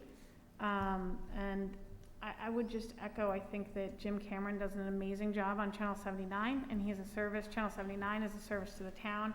I think Jeff DeMeo has served us well. So any chance we can sit down and see how to enhance that, I think we welcome. I would agree with John's assessment that we're a little bit under the tyranny of the immediate, but I think both men really have served Darien well. Remembering that this is a town meeting room, Channel 79 is at any point welcome, post-pandemic conditions, to set up a camera in this room with permission of the town. This is a town room managed by the Board of Ed but controlled by the town. So I think Mr. Cameron is a service to our town and all the work he does on Channel 79. I think Jeff DeMeo has been a service to the school district. So I would encourage you, Dr. Adley, at some point to sit down with both and see where there's overlaps or efficiencies or how we can make it better. And certainly we can follow up on any contemplated gifts. That would be great. We always, as we just saw, we have a generous community and we should make do with it. But that's my 2 cents. I saw Mrs. Ritchie and then Mrs. McCammon and then Mr. Burke. Well, I'll start out saying that these are unprecedented times and we're being made to work and act very quickly. And I think in the past, we as a board have done really well in terms of making sure the public has access to all of our meetings. That includes subcommittee meetings and our full board meetings. So I understand that people want to have instant viewing, I guess, of us, and we're giving that to people right now via Zoom if we can't give it to them in another format. But I do thank Jim Cameron for his offer to help, and I applaud Jeff and all the work that they have done because they work very hard too. But if there's a way that we can make it better, then I'm always in favor of that. So I think we focus right now on school reopening, but over time, if we can find a way to maybe utilize Channel 78 in a better way for our board meetings. I know we utilize it for some things, but maybe try to use it more of a resource for people who aren't going to go on their computer and watch our meetings, but want to turn on Channel 79 and watch us there. Mrs. McCammon. So I think we just voted on it as a board goal. So I think we're in agreement that this is important to us. That certainly we have tried hard, but we have areas for improvement, and the landscape has changed underneath us. So that's always a good time to reassess. So I think I just look forward to hearing the next time we take a look what a realistic timeline for looking at our media strategy and our outreach would be. So, Mr. Burke. I agree with everything that's been said. We're a board of education. Education is about access. To the extent we can improve access, we ought to do it. Great. Any other thoughts? Thank you so much. We will move on to action items, personnel items. Mrs. Sion, appointments and resignations. So we Okay. Further discussion and possible action on proposed Board of Education subcommittee meeting dates. Dr. Adley. So this is just a follow-up from the last meeting that we had around this. The board wanted to come back and revisit it. I know there's been one comment of a starting time, which is fine, but I still hold these out as we talk about actually streaming stuff, and we're also expanding a number of meetings here. So, but I think we should. And I think, I would reiterate, getting these on the calendar now for people will help with communication, because if you don't have things planned, it just contributes to the whole thing. And it'll also generate the work from the committees, I believe. Any questions on the schedule? Mrs. Ritchie. This is for Rich, just the dates, and I'm guessing you looked at all this, that works well with your preparation for finance committee meetings in terms of the financials and transfers and all that. You think those will So work? ideally, we would want it the week before the second board meeting. Okay. So it doesn't necessarily have to be set in stone on Thursday. But that was just, that's kind of where the direction that we went to. Yeah. But that week before the second board meeting. Okay, because I feel like I went through and some of them were not the immediate week before, but maybe I'm wrong about that. I feel like I double checked that the last time. But so all of these proposed finance meetings are the week before a Board of Ed meeting?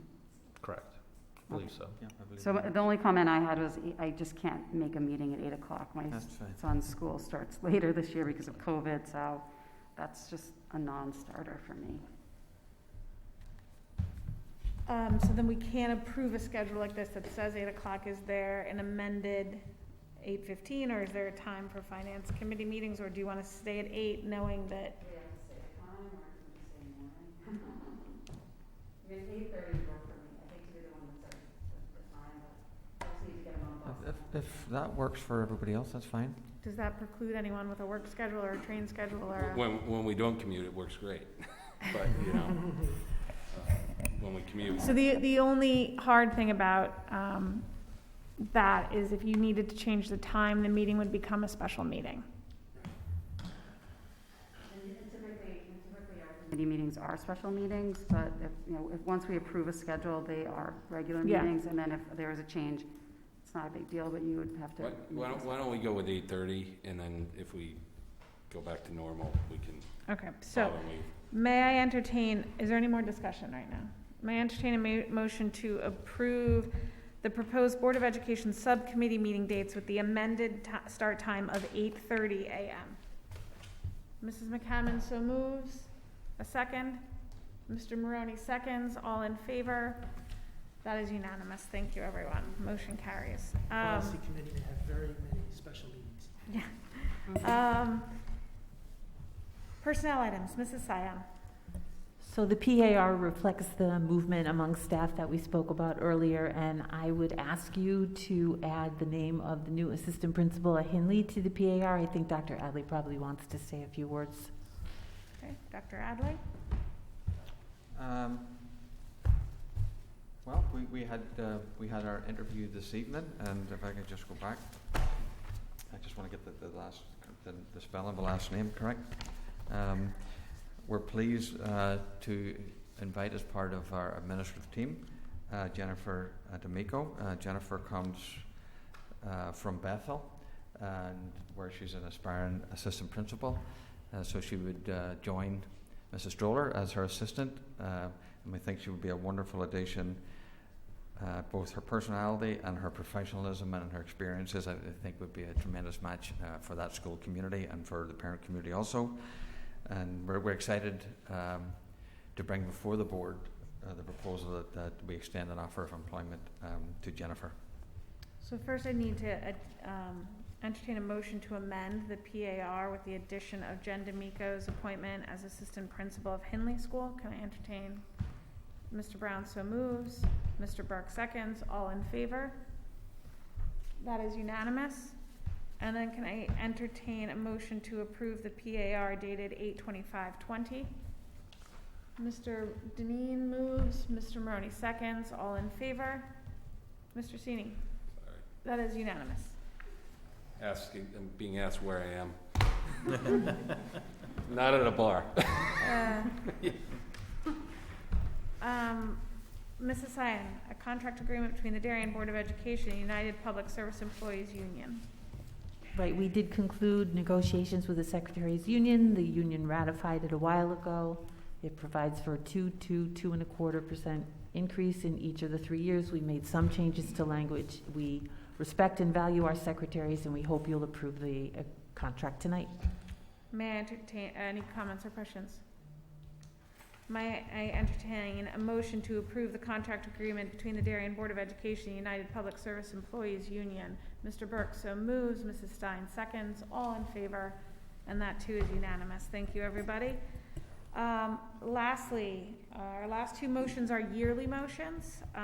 We do this yearly or annually, sorry, I'm repeating myself now. Dr. Adley, the appointment of an impartial hearing officer for student disciplinary matters for the year 2021 school year as they may arise. Yes, it's not unusual for boards either to sit as the hearing board itself or to designate it to council, and this is separate council from what we normally use from Shipman and Goodwin. So this Stephen, certainly just in my short tenure, we've used Stephen, not in an actual hearing. We've had conversations up to having a hearing, and that didn't take place. But Stephen comes well recommended and is pleased to serve again if the board approves his service, and in this case for matters related to student discipline. Mr. Cedar was appointed by the board last year. Any comments or questions? Mr. Burke. Just a quick one. Do we have any idea in terms of how many hearings a year a hearing officer such as this typically has? So we had none. This past year we did not have a hearing for student discipline or any accommodations. Thank you. In any given year it could be different. Any other comments or questions? So with that, may I entertain a motion to appoint the Stephen Sater, the impartial hearing officer for student disciplinary matters for the 2020-2020 school year as they may arise. Mrs. Stein so moves, Mr. Deneen seconds, all in favor. That is unanimous. I'm going to let Mr. Brown get some water.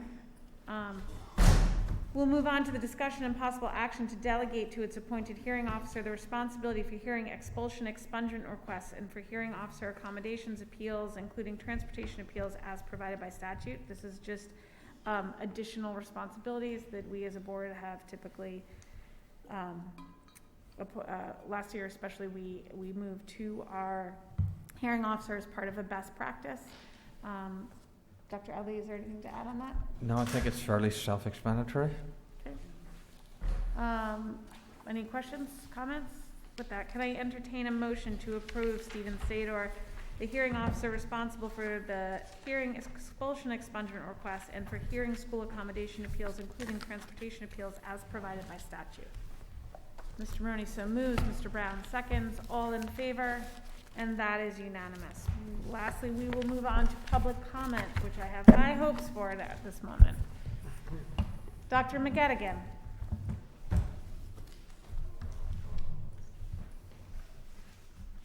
Do we have Dr. McGettigan? Yes, I'm here. Great. If you want to introduce any speakers we may have. Excellent. Okay, for public comment, please ensure that you provide your full name and address as well. Greg Gambling, you are unmuted and recognized to speak. Great, thanks for taking my questions. I'm not sure if the video systems used tonight are going to be the same as remote learning. It was a little bit hard.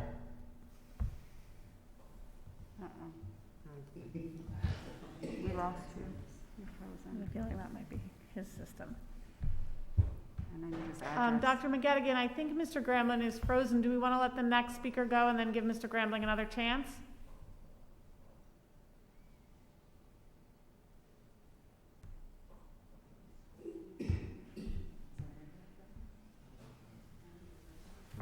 Is everybody frozen? Were we timed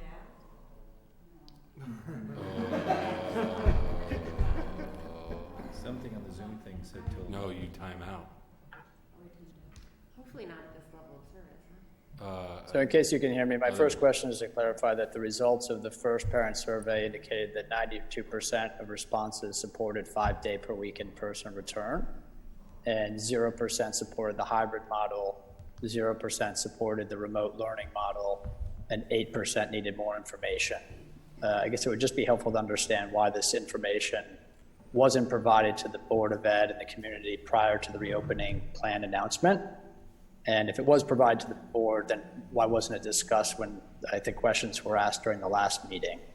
My second question is if you could please provide the same results related to the teacher survey. And then lastly, I would just like to express some frustration as a parent, which I know is shared by hundreds, if not thousands, of other parents in our community, that it seems the data and based on the parent survey, our community overwhelmingly support the 5-day per week in-person return, and the administration is choosing a hybrid option for which 0% of the community supported. What's even more surprising is that the Board of Ed itself doesn't seem to have reviewed the survey information or other rationale for this decision, and doesn't seem to have played an active role in approving the reopening process or effectively overseeing the administration, which seems like a primary function of the Board of Ed. Mr. Grambling, could you please give me your address? Can we unmute him, please?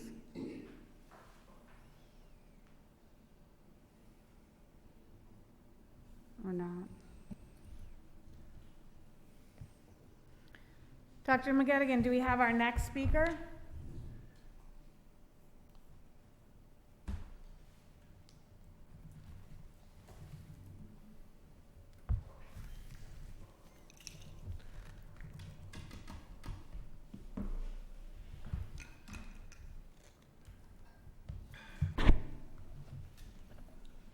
Chris, can she hear us?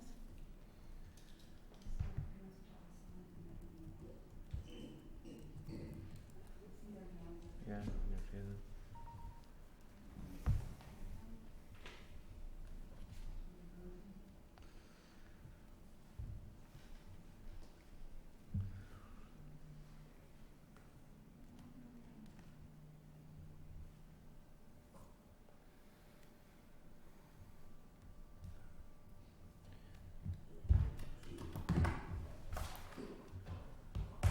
I'm sorry, I can't hear anything. We're not saying anything. Can you hear me? We can hear you. No, we can, yeah.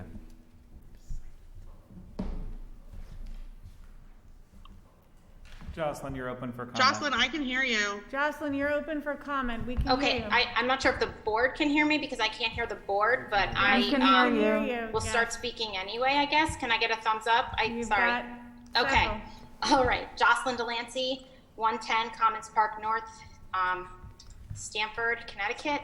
And I'm speaking mostly on behalf of the union, but also on behalf of myself because I am so disappointed that I'm in this position to have to share my comments again tonight.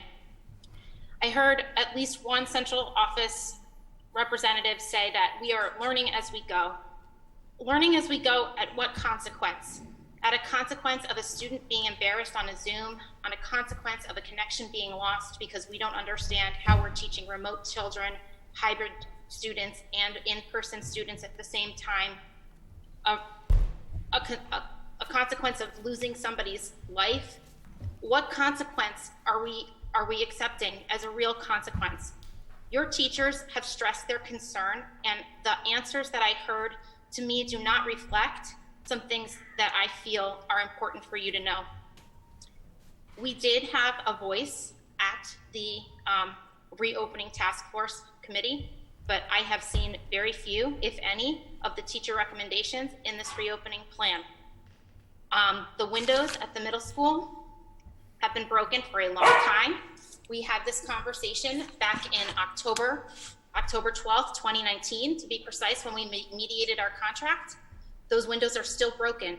You'll have to excuse me for being frustrated that I don't feel like things are going to be ready when we come back. If we come back tomorrow, if we come back on Monday, if windows that have been broken for 2 years are still not fixed.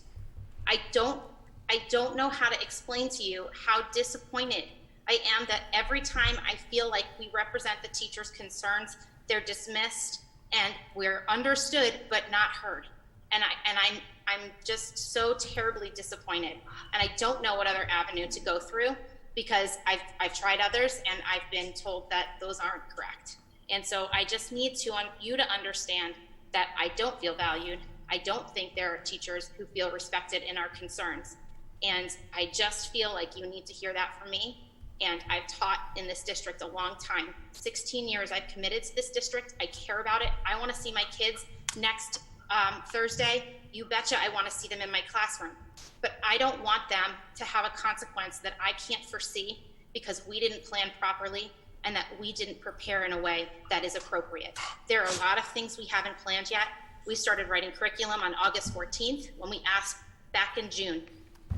And I just don't understand why we're not being heard. Thank you. Thank you, Jocelyn. Okay, Megan, you are unmuted and recognized to speak. Thank you. Can you hear me? Yes. Yes. Okay. My name is Megan Moore. I live at 85 Fitch Avenue. I have 3 children, 2 at the high school and 1 at the middle school. And I also am a school counselor in a local district.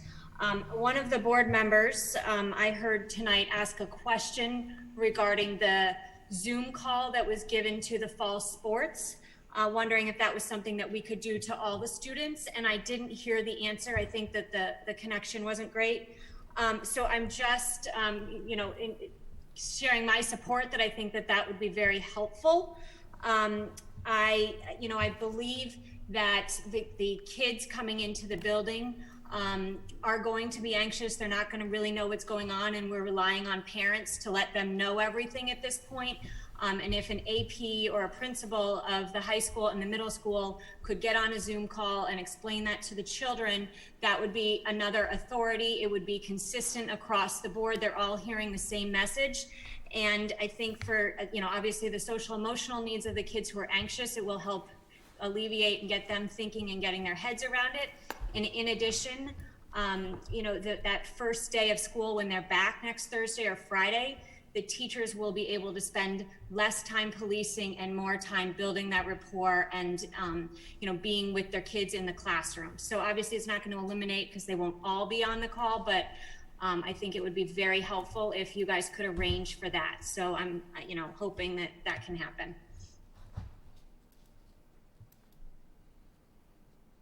Thank you, Megan. Thank you, Mrs. Moore. Should I continue? Yes. Jamie Zynick, you are unmuted and recognized to speak. Hi, I'm Jamie Zynick. I'm speaking for Darien CPAC. Can you hear me? Yes. Yes. Can you just have your address? Give us your address, please.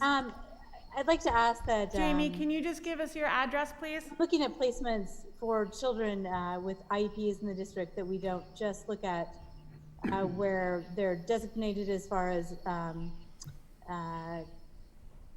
groups based on special education, but that we look at them as individuals and students with IEPs and decide whether they'll receive not just a hybrid model, but a 4 or 5 day in-placement or in-school education based on their specific needs and not just where they fall within specific programs in the district. Thank you. Thank you. Sorry, Jamie Zynick, could you supply your address, please?